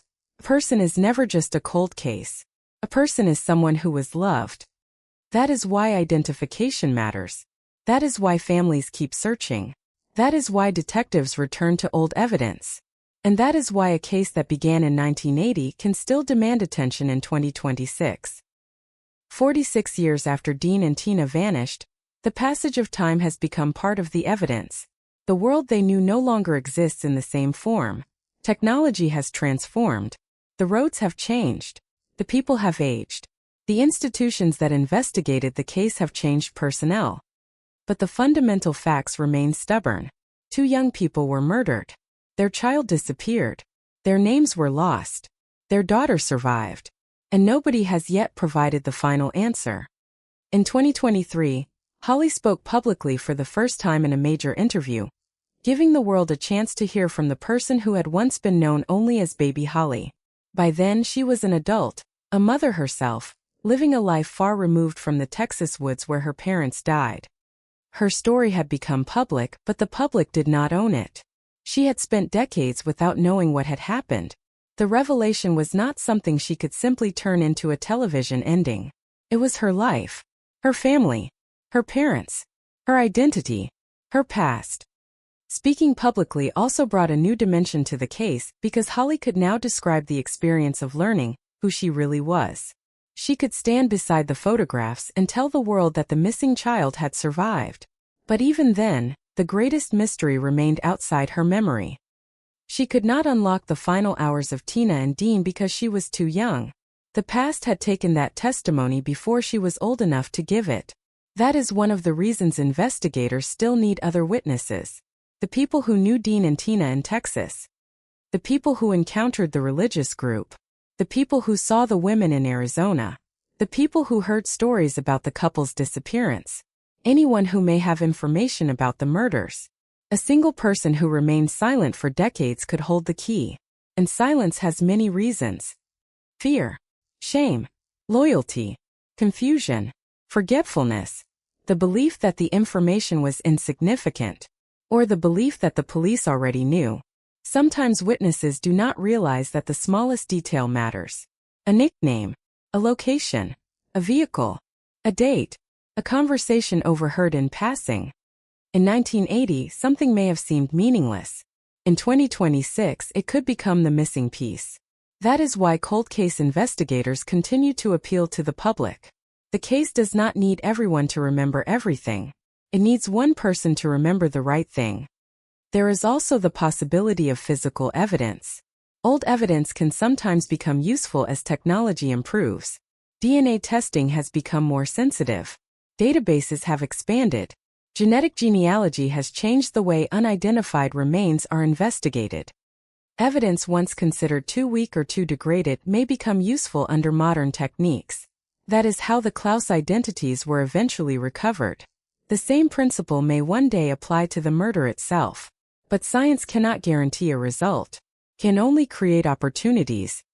The final answer still depends on evidence existing somewhere. Perhaps it is in an old box. Perhaps it is in a record. Perhaps it is in a forgotten memory. Perhaps it is in the story of someone who has never spoken. The public fascination with the case can sometimes make the uncertainty feel frustrating. People want to connect the dots. They want to name the group. They want to identify a suspect. They want to declare that the mystery has been solved. But a responsible account has to resist that temptation. The investigation has not produced a publicly established killer. That means the case must remain open in the only honest sense of the word. The story is compelling precisely because the evidence has not yet delivered a complete ending. And perhaps that is what makes Holly's survival so important. Her story proves that the impossible can happen. A child can disappear for 42 years and still be found alive. 2 murder victims can remain unidentified for 40 years, and then suddenly have their names restored.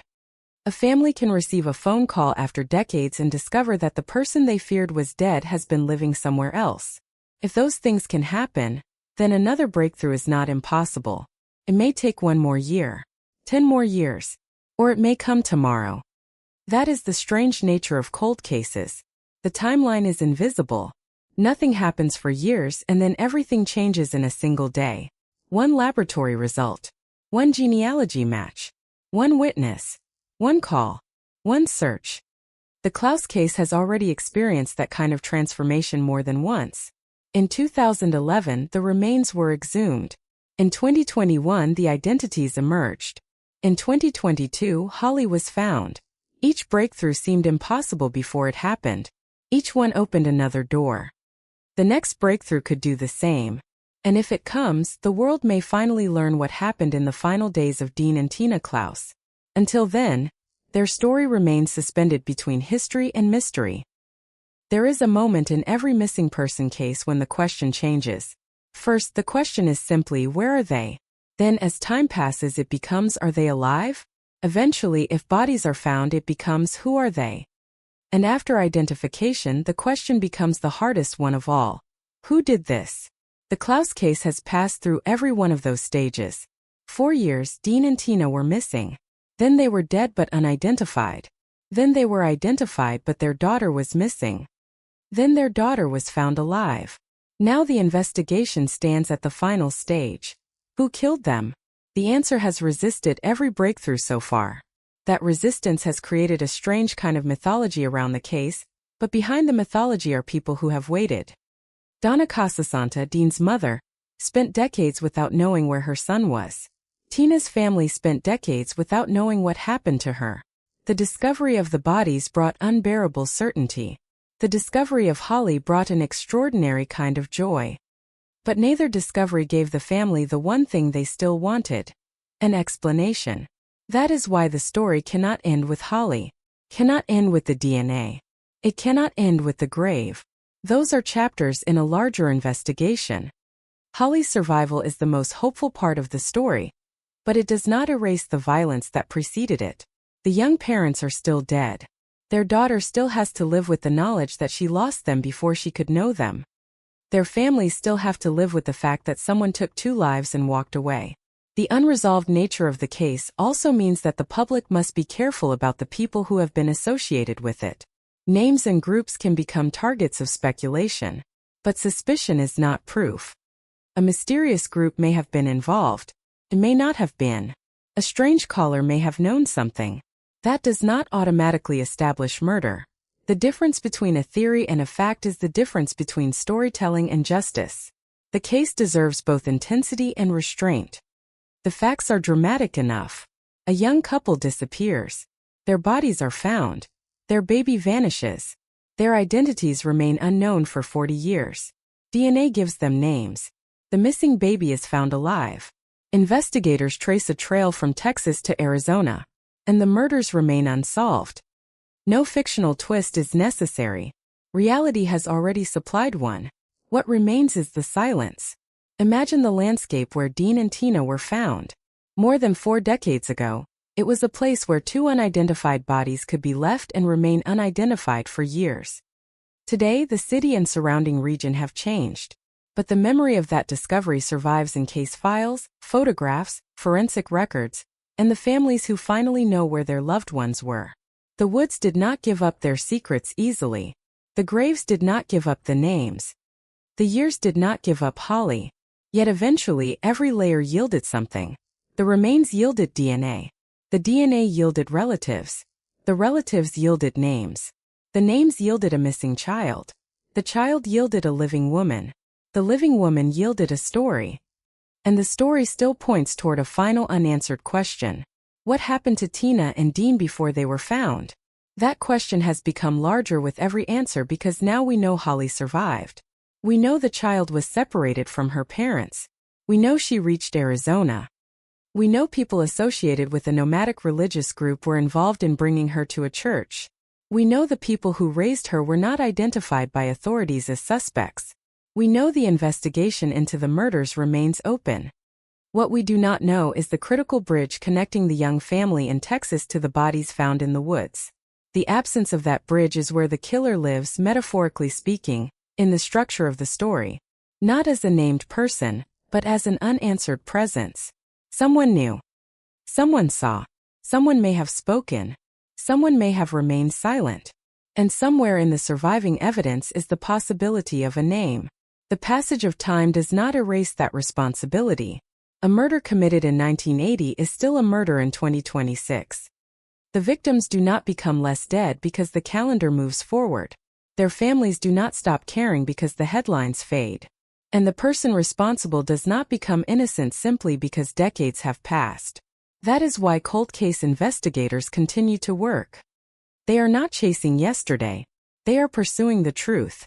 Sometimes the truth is waiting in DNA. Sometimes it is waiting in a document. Sometimes it is waiting in a witness. Sometimes it is waiting in someone who has spent 40 years telling themselves that what they know is no longer important.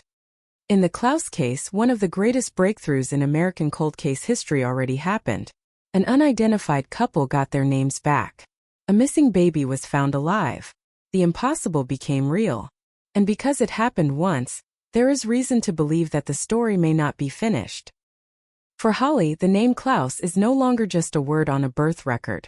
It is a doorway into a family she never knew. It leads to Tina, a 17-year-old mother whose life ended before she had a chance to grow older. It leads to Dean, a 21-year-old father whose future disappeared with hers. It leads to Florida, where their families remembered them. It leads to Texas, where their bodies were found. It leads to Arizona, where Holly was left. It leads to Oklahoma, where the missing baby was finally located as an adult. One name connects all those places. One name survived 46 years of silence. Holly Marie Klaus. The title Baby Holly sounds almost gentle, but it hides a devastating history. She was a baby when she disappeared. She had no control over what happened. She did not choose to be separated from her parents. She did not choose to grow up without knowing her biological history. She did not choose to become the center of a national cold case. And yet she survived. She built a life. She became a mother. She reached an age her biological parents never would. In that sense, the case contains something rare in true crime. A victim who was not lost forever. The discovery of Holly changed the emotional meaning of the investigation. For decades, the family had feared the worst. Now they could see that the worst had not happened to her. She had survived the first years of her life and gone on to live decades more. That survival is a testament to the strange unpredictability of human life. But it also creates an unsettling question. If Holly survived, what exactly happened to Dean and Tina? Did the people who separated her from her parents know they were dead? Did they know the circumstances? Did they participate? Did they simply encounter a baby whose parents were already gone? Investigators have not publicly resolved those questions. The story of the church provides a destination, not a complete explanation. The women brought the baby there. They left her. They walked away. Somewhere before that moment, another story had already unfolded. Somewhere after it, Holly began another life. The middle remains dark. In many ways, that middle is the true heart of the mystery. Cold cases are often defined by missing minutes. Here, the missing interval spans days, perhaps weeks, and crosses state lines. The investigators have spent years reconstructing it from fragments. The family's last known contact. The reported phone call. The car. The disappearance. The discovery of the bodies. The appearance of women in Arizona. The abandoned baby. The adoption. The eventual life in Oklahoma. Each event is real, but the order and meaning of every event still matter. A timeline can reveal contradictions. A contradiction can reveal a lie. A lie can reveal a motive. A motive can reveal a person. That is how investigations move. Slowly. Carefully. One fact at a time. The public, however, sees only the dramatic moments. The white robes. The missing baby. The anonymous graves. The DNA breakthrough. The reunion. The headlines. What happens behind the scenes is usually less cinematic. Detectives review records. Genealogists build trees. Analysts compare dates. Attorneys secure legal processes. Agencies share information. Witnesses are contacted. Old files are reopened. And sometimes a clue that seemed meaningless 40 years ago suddenly becomes central. That is what happened with the identity investigation. The DNA did not magically print out the names of Dean and Tina. Researchers used genetic relationships to reconstruct family connections. They followed distant matches. They built genealogical trees. They compared information. The process took patience, took expertise, took cooperation. The result was extraordinary. A pair of unidentified murder victims became a married couple from Florida. Their daughter became the key to the next stage. The same technology that restored the parents' identities helped establish the family connection that investigators needed to find Holly. The case demonstrates why forensic genealogy has become so important in modern investigations. But it also demonstrates its limits. DNA can tell us who someone is. It does not automatically tell us why they died. For that, investigators need people, circumstances, and evidence.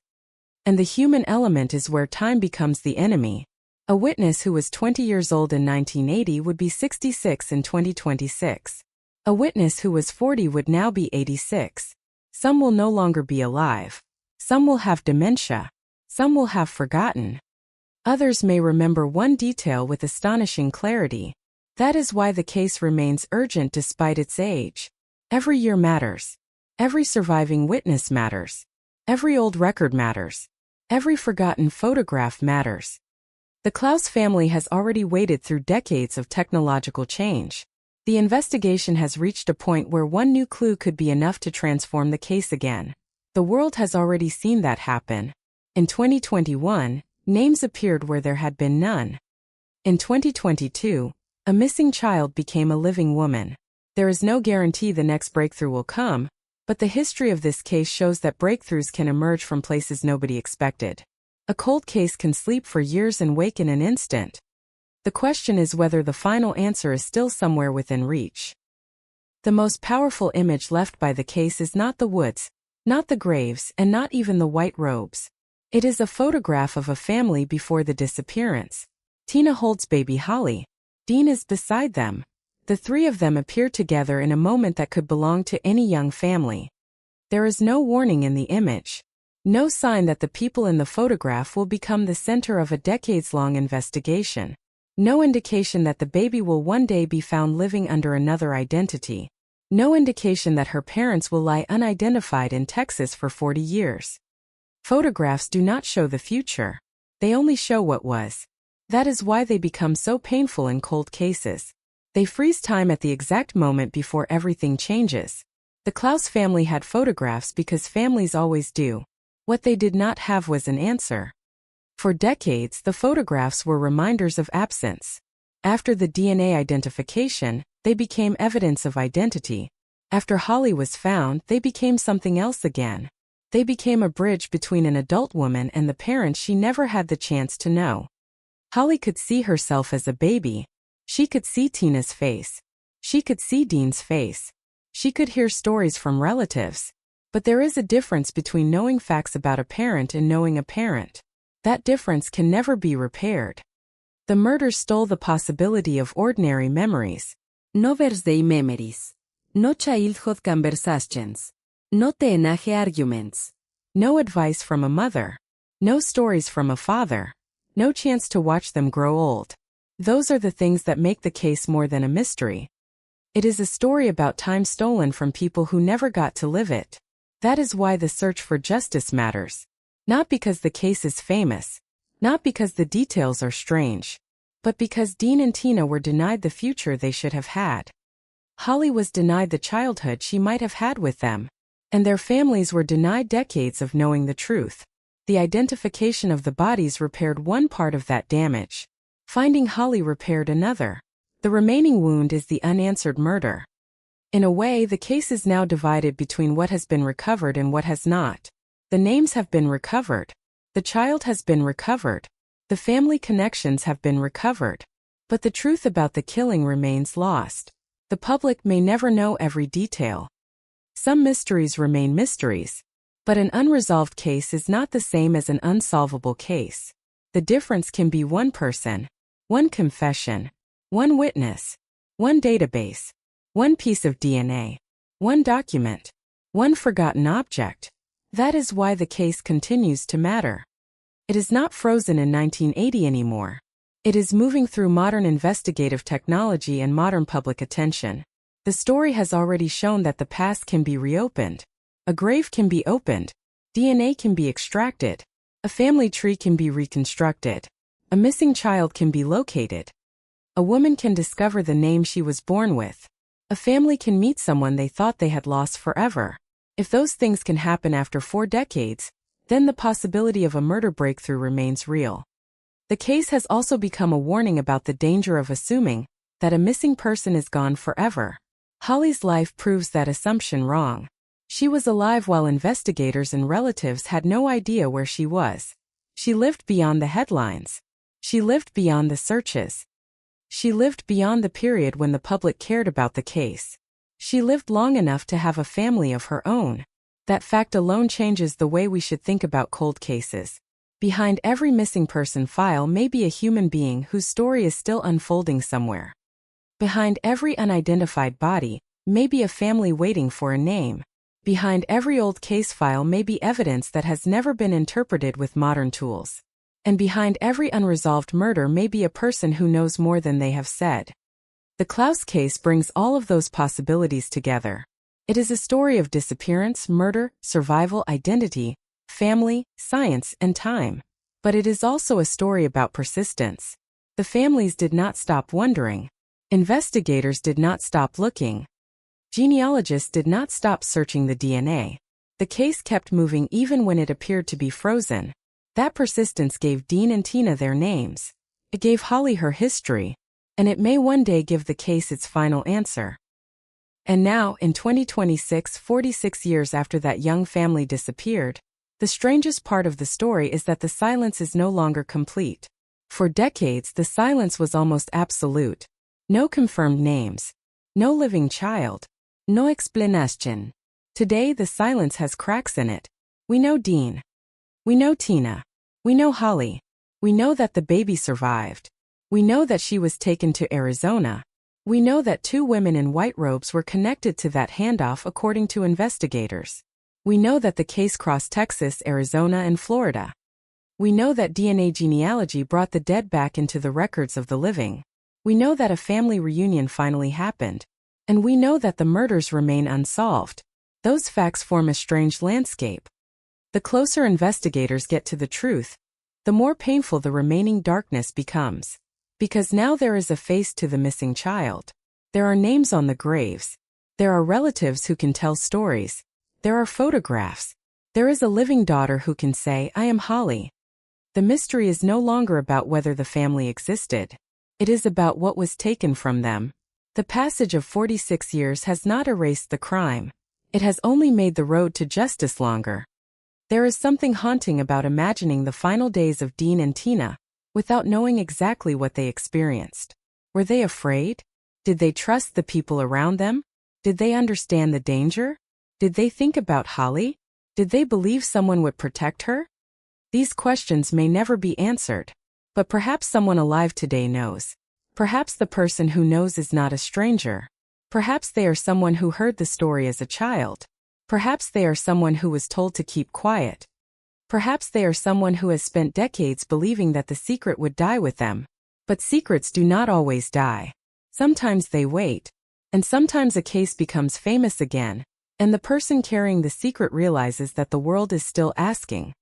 That is why the public appeal remains open.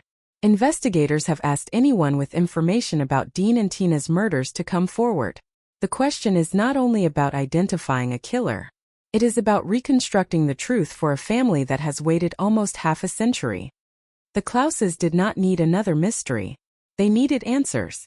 They needed to know where their loved ones went, why they never came home, and who took them away. They received some of those answers. The rest remain out there. The story of Holly is also a reminder that justice can arrive in unexpected forms. Sometimes justice begins with a name. Sometimes it begins with a reunion. Sometimes it begins with a photograph being recognized after 40 years. The identification of Dean and Tina did not bring them back, but it restored something the murder had stolen from them: identity. The discovery of Holly did not restore her childhood, but it restored something else: connection. She could finally know where she came from. Her biological relatives could finally know where she had gone. The family tree was no longer broken at the point of disappearance. But the branch representing the murders is still damaged. Someone cut it. Someone caused the break. And until that person is identified, the story remains unfinished. There is no satisfying final sentence. No nic explanation. No courtroom conclusion. Only a question that has survived 46 years. Who killed Dean and Tina Klaus? The question has traveled from Florida living rooms to Texas police files, from anonymous graves to forensic laboratories, from genealogy databases to an Oklahoma home. It has survived the death of witnesses, the fading of memories, and the transformation of technology. It has survived because people refuse to forget. And perhaps that is the most important fact of all. A case can disappear from the news, can disappear from public attention. It can sit untouched in a file cabinet for years. But as long as someone remembers the victims, it is not truly gone. Dean and Tina are no longer John and Jane Doe. Holly is no longer only baby Holly. They have names. They have families. They have histories. They have lives that can finally be told. But the story of what happened to them remains unfinished. Somewhere between the young family that left Florida and the bodies discovered outside Houston lies the answer. Somewhere between the phone calls and the church in Arizona lies another piece. Somewhere between 1980 and today, a person may have carried the truth for an entire lifetime. 46 years is a long time. Long enough for memories to fade. Long enough for people to die. Long enough for cities to change and generations to replace one another. But it is not long enough to make a murder disappear. Not when the victims have names. Not when a daughter survived. Not when families are still asking. Not when investigators are still listening. And not when there is still a chance that someone somewhere knows what happened. The photograph remains. Tina holding Holly. Dean beside them. 3 lives before the darkness. A mother. A father. A baby. For a moment they are together. No headlines. No cold case. No unánimes graves. No decades of unanswered questions. Just a family. Then the photograph ends. The story continues. 46 years later, Holly has her name. Dean has his name. Tina has her name.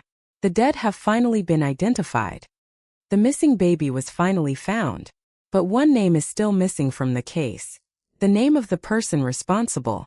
And until that name is spoken, the Texas hippie murders remain what they have always been.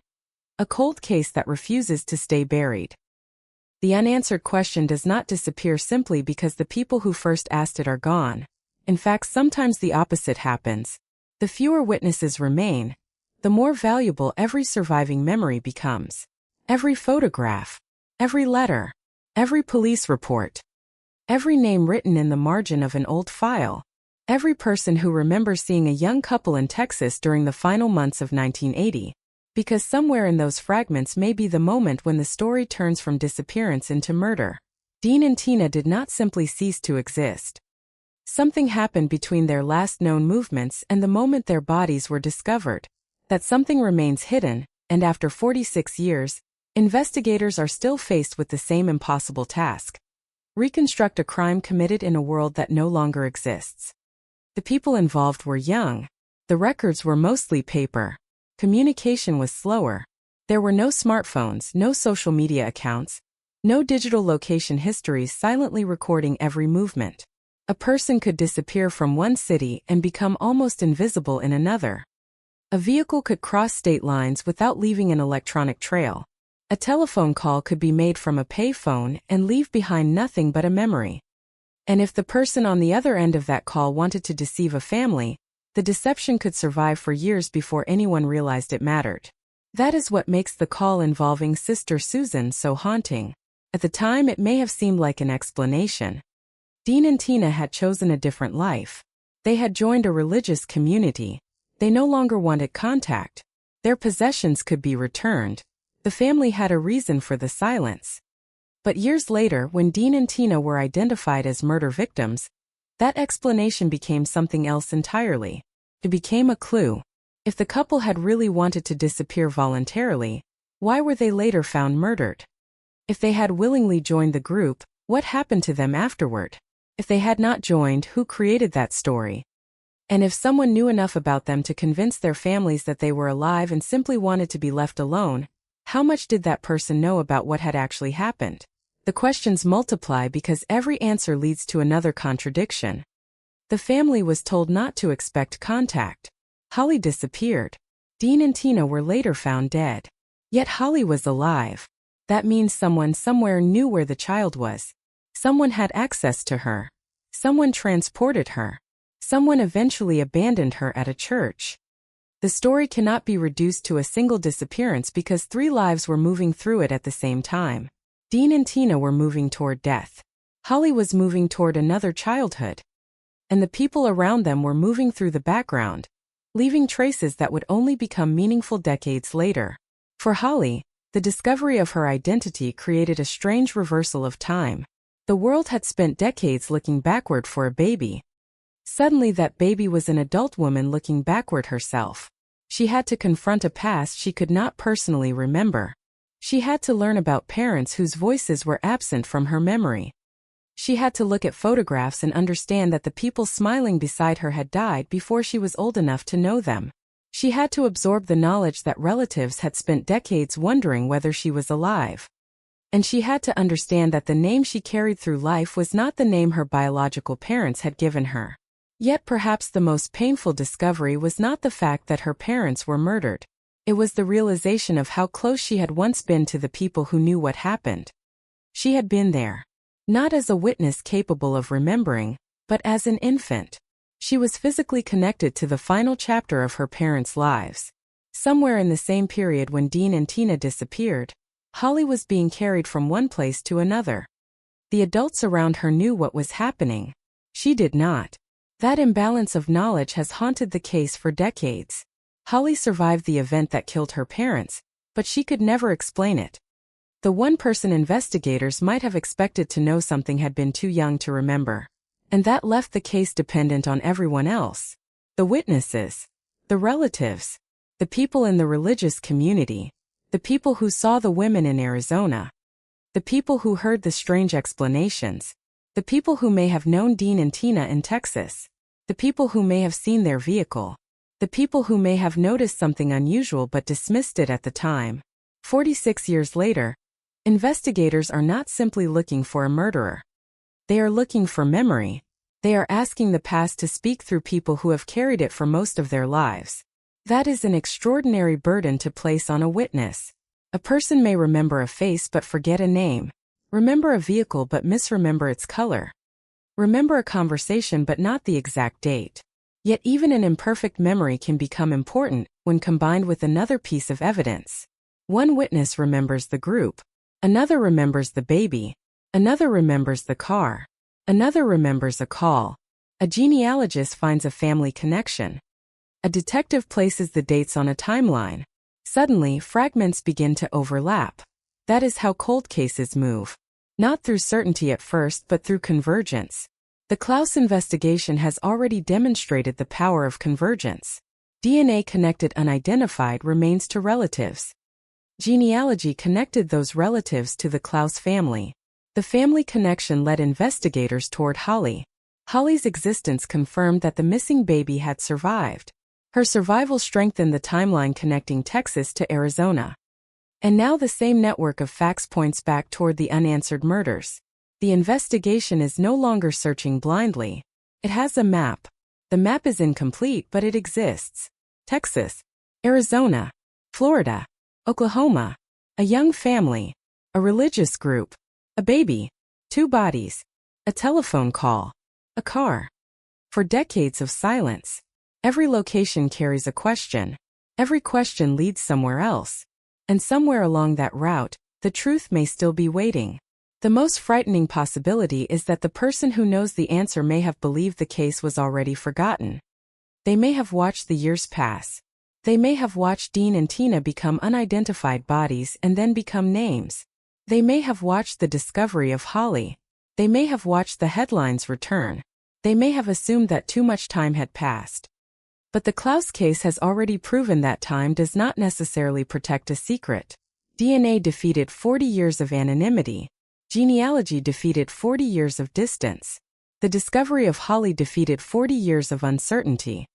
The final breakthrough, if it comes, could do the same to the murder itself. Perhaps it will begin with an old name. Perhaps with an old photograph. Perhaps with someone finally deciding that silence has lasted long enough. And if that happens, the story that began with a missing baby may finally reach the only ending that Dean, Tina, Holly, and their families have been waiting for. The truth. Until then, the photograph remains unchanged. A young mother. A young father. A baby girl. 3 people frozen in time, unaware that history was about to tear them apart. 46 years later, one of them has returned to the family story. 2 have returned to history through their names. But the final shadow remains. Someone knows why they never came home. Someone knows what happened before the bodies were found. And somewhere, buried beneath decades of silence, is the answer to the question that has refused to die. The deeper investigators move into the surviving fragments of the case, the more the story begins to feel like a clock that stopped at the exact moment no one was looking. Every clue points backward. Every name opens another door. Every door leads to a person who may have known something, seen something, heard something, or simply been standing in the wrong place at the wrong time. In a modern investigation, the movement of a family can be reconstructed through phones, cameras, bank records, digital messages, license plate readers, and countless other traces. In 1980, those traces barely existed. A family could cross a state line and leave behind almost nothing. A person could disappear into a crowd. A telephone call could be the only evidence that a conversation ever happened. A stranger could give a false name, and unless someone challenged it, that name might become the only name anyone remembered. That is the environment in which the Klaus family vanished. It was a world where distance was powerful. Texas was not simply another state. It was another landscape, another network of people, another set of records. Arizona was farther still. And Florida, where the family had roots, became the place where relatives waited for news that never came. The distance between those states became part of the mystery. Why did a young couple with an infant end up in Texas? Why did their story apparently intersect with a nomadic religious group? Why did their daughter eventually appear in Arizona? Why were the parents found dead in Texas while their child was alive hundreds of miles away? None of those questions can be answered by geography alone, but geography tells us that this was not a single location crime. It was a chain of movement. And whenever a crime involves movement, investigators have to ask who controlled that movement. Dean and Tina were young adults, but they were also parents. Every decision they made was shaped by Holly's existence. Traveling with an infant required planning. Finding shelter required resources. Crossing states required transportation. Whoever eventually took Holly away from her parents had to manage the child's immediate needs. That means the person or people responsible could not simply abandon her in the wilderness. They needed to move her somewhere. They needed to interact with other people. They needed to explain who she was, even if the explanation was false. And eventually they needed to leave her behind. The Arizona church therefore becomes more than a location in the story. It is the point where a missing child re-entered the visible world. Before that moment, Holly was hidden inside a chain of events that investigators still do not fully understand. After that moment there were witnesses. There were people who could remember seeing her. There was a record of where she had been left. There was a human connection between the baby and the outside world. It is difficult to imagine what the people at the church thought when the infant appeared. To them, she was a child who needed help. They could not have known the enormous story behind her. They could not have known that the people who brought her there may have been connected to a double homicide. They could not have known that the baby would become one of the most haunting missing child mysteries in Texas. They could only respond to what they saw. And what they saw was a little girl. That detail is important because it reminds us that Holly's survival depended on ordinary people making ordinary decisions. Someone accepted responsibility for her. Someone made sure she was cared for. Someone ensured that she did not disappear again. In a case filled with darkness, that is one of the few moments where the story turns toward light. Yet the circumstances surrounding the handoff remain disturbing. Why was Holly brought there? Why by those women? Why was she separated from her parents? What did the women know? Did they know Dean and Tina were dead? Did they know where the bodies were? Did they know how the child had come into their possession? Were they acting on instructions from someone else? Or did they believe they were helping a child whose parents had chosen another life? These questions remain part of the larger investigation. The women's connection to a nomadic religious community has become one of the most recognizable details of the case, but investigators have never publicly established that every member of that community was involved in the murders. That distinction must remain clear. A group can be associated with a mystery without every person in that group being responsible for a crime. The truth may involve one individual. It may involve several. It may involve someone who used the group's identity to hide what they had done. Or it may involve a chain of circumstances that investigators have not yet reconstructed. The evidence has to decide. And evidence is exactly what time has made harder to find. Physical traces disappear. Paper records are lost. Buildings are demolished. People die. Memories become uncertain. Even photographs can become difficult to interpret when no one remains who remembers the people inside them. Yet the case has one advantage that many older investigations do not. Modern technology has already demonstrated that the past can be reopened. The identification of Dean and Tina was not merely a historical curiosity. It was proof that the case could still produce answers. Their DNA survived. Their relatives survived. Their family tree survived. Holly survived. That combination allowed investigators to bridge 4 decades. The same principle could eventually be applied to the murder itself. Evidence collected in 1980 may still exist somewhere. A biological sample may still be stored. A document may still be filed. A photograph may still be sitting in a box. A witness may still be alive. A name may still appear in an old record. The challenge is knowing where to look. That is why the Klaus case is not simply a story about the past. It is a story about the collision between past and present. Modern investigators are standing in 2026 while trying to understand a world from 1980. They are asking modern questions of old evidence. They are using modern science to interpret old clues. and they are hoping that something once overlooked will now become obvious. The identification of Holly changed the emotional landscape of the investigation, but it also changed its investigative landscape. The missing child could now speak. She could describe her life. She could identify the people who raised her. She could provide information about what she was told about her childhood, even if she could not remember the crime itself. Her existence also gave investigators a living connection to the family. That connection matters because families remember details that police files often cannot capture. A relative might remember a habit, a nickname, a friend, a disagreement, a person who suddenly appeared in the couple's life, a place they talked about visiting, a fear they expressed, a strange phone call. These details can seem insignificant until they are placed beside other evidence. Holly's discovery therefore did more than close the missing child portion of the case.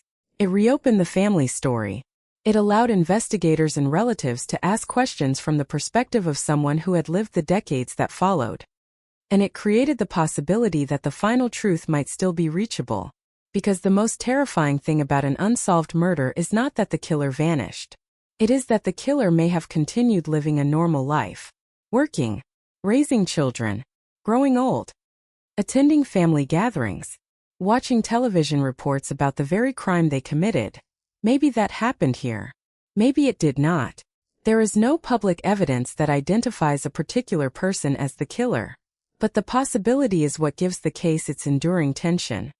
Somewhere, the person responsible may have lived through the same 46 years as everyone else. They may have watched technology make old crimes solvable.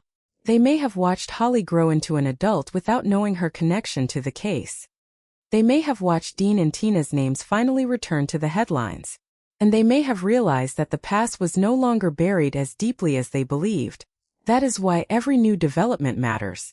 The case is not frozen anymore. It is moving. Slowly, painfully, imperfectly. But it is moving. And somewhere in that movement is the possibility of the final answer. The passage of time can make a murder seem distant, but distance is not the same as disappearance.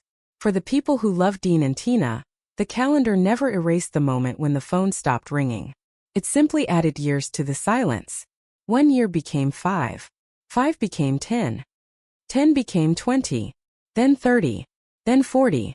By the time the case returned to national attention, the people who had once known Dean and Tina as young adults were looking at old photographs of themselves, older now, holding memories that had survived longer than the people who created them. That is one of the cruelest realities of an unsolved crime. The investigation ages, but the moment of violence does not. It remains fixed. The same night, the same place, the same unknown people, the same unanswered question. And every year that passes makes the distance between the investigators and the original crime wider. Yet the Klaus case has already demonstrated that even enormous distances can be crossed. When investigators finally identified the remains, they were not merely solving an administrative problem. They were reversing 40 years of anonymity. The man who had been known as John Doe became Harold Dean Klaus Jr. The woman known as Jane Doe became Tina Gail Lynn Klaus. Those names transformed the case. Suddenly, investigators could ask questions that had been impossible before. Who were their relatives? Where had they lived? Who knew them? Where had they traveled? Who might have had a reason to harm them? The identity of a victim is often the first doorway into the circumstances of a murder. Without a name, the victim is isolated from their own history. With a name, the investigation can expand.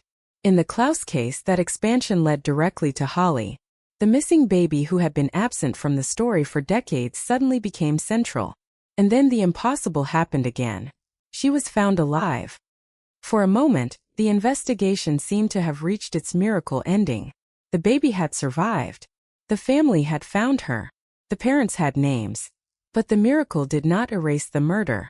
It made the murder more urgent. Because now there was a living person who could carry the family story forward. Holly could look at the photographs and know that the people beside her were her biological parents. She could hear stories about them from relatives. She could understand the circumstances of her disappearance. But she could not tell investigators what happened to them. That gap remains. It is a gap created by age, not unwillingness. Holly was too young to remember. She cannot supply a memory that was never formed. That means investigators must search elsewhere. They must look at the adults who surrounded the family, the people who knew them, the people who encountered them, the people who may have crossed paths with them during the months before the murders, and the people connected to the religious group that became part of the story. The group itself has become one of the most sensational elements of the case because its reported practices were so unusual. White robes, bare feet, a nomadic lifestyle, vegetarianism, separation between men and women, rejection of leather. To the public, those details sound almost surreal. But to investigators, the important question is not how strange the group appeared. The important question is whether any member had direct knowledge of Dean, Tina, or Holly. A group can be unusual without being criminal. A religious belief can be unconventional without being violent. The investigation therefore has to focus on individual actions, individual movements, individual relationships. Who met Dean? Who met Tina? Who had access to their car? Who knew they were in Texas? Who knew about Holly? Who could explain why a baby ended up in Arizona? The more precise the questions become, the smaller the circle becomes.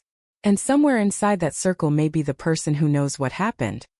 Another disturbing element is the possibility that the young couple may have been vulnerable precisely because they were young and searching for direction. They had a baby. They had moved away from home. They were looking for a new life. Young families can be easily influenced by people who promise belonging, certainty, or a different way of living. If Dean and Tina became involved with the religious community, they may have believed they had found people who understood them. If they were manipulated, they may not have recognized the danger until it was too late. But that is only one possibility. The evidence must determine what really happened. What makes the case so difficult is that the public knows just enough to imagine many explanations but not enough to prove one. That is the classic condition of a cold case. There are facts, but there are gaps between the facts. The human mind hates gaps. It fills them. It creates narratives. It connects details. Chooses suspects. But investigators cannot simply fill the gaps with the most compelling theory. They have to leave them open until evidence closes them. That discipline is especially important in a case this old, because many of the people associated with it may no longer be alive to defend themselves or clarify their actions. An accusation made today against someone who died decades ago may never be testable in court. That is why the case must be handled with care. The victims deserve justice, but justice requires more than suspicion. It requires evidence strong enough to withstand scrutiny. Perhaps the answer lies in an old police report that was overlooked. Perhaps it lies in a genealogy connection that has not yet been explored. Perhaps a surviving witness knows that the name Sister Susan belonged to someone specific. Perhaps someone remembers the women who brought Holly to the church. Perhaps someone remembers a vehicle parked somewhere it should not have been. The possibilities are endless, but only one of them will lead to the truth. What makes the case particularly haunting is that Holly's life proves the past can still reach into the present. She was born in 1980. She was found in 2022. 42 years separated those two facts. Yet the connection between them survived. If one part of the past can survive 42 years, another part might survive 46. That is why investigators continue to ask questions.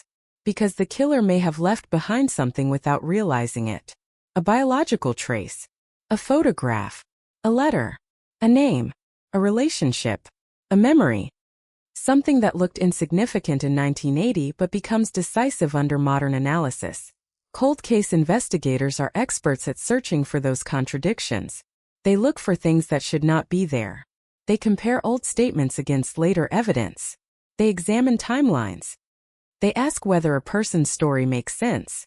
They follow the people who appear at the edges of the case. And they never forget the central fact. 2 people were killed, and their daughter was separated from them. The answer is not simply a historical curiosity. It is still a homicide investigation. And that means the possibility of justice remains open. 46 years after the disappearance, the family has names, photographs, DNA, and a living daughter. What they do not yet have is the truth about the final hours of Dean and Tina. Somewhere the missing piece remains. And until it is found, the case continues to breathe in the silence between what is known and what is not.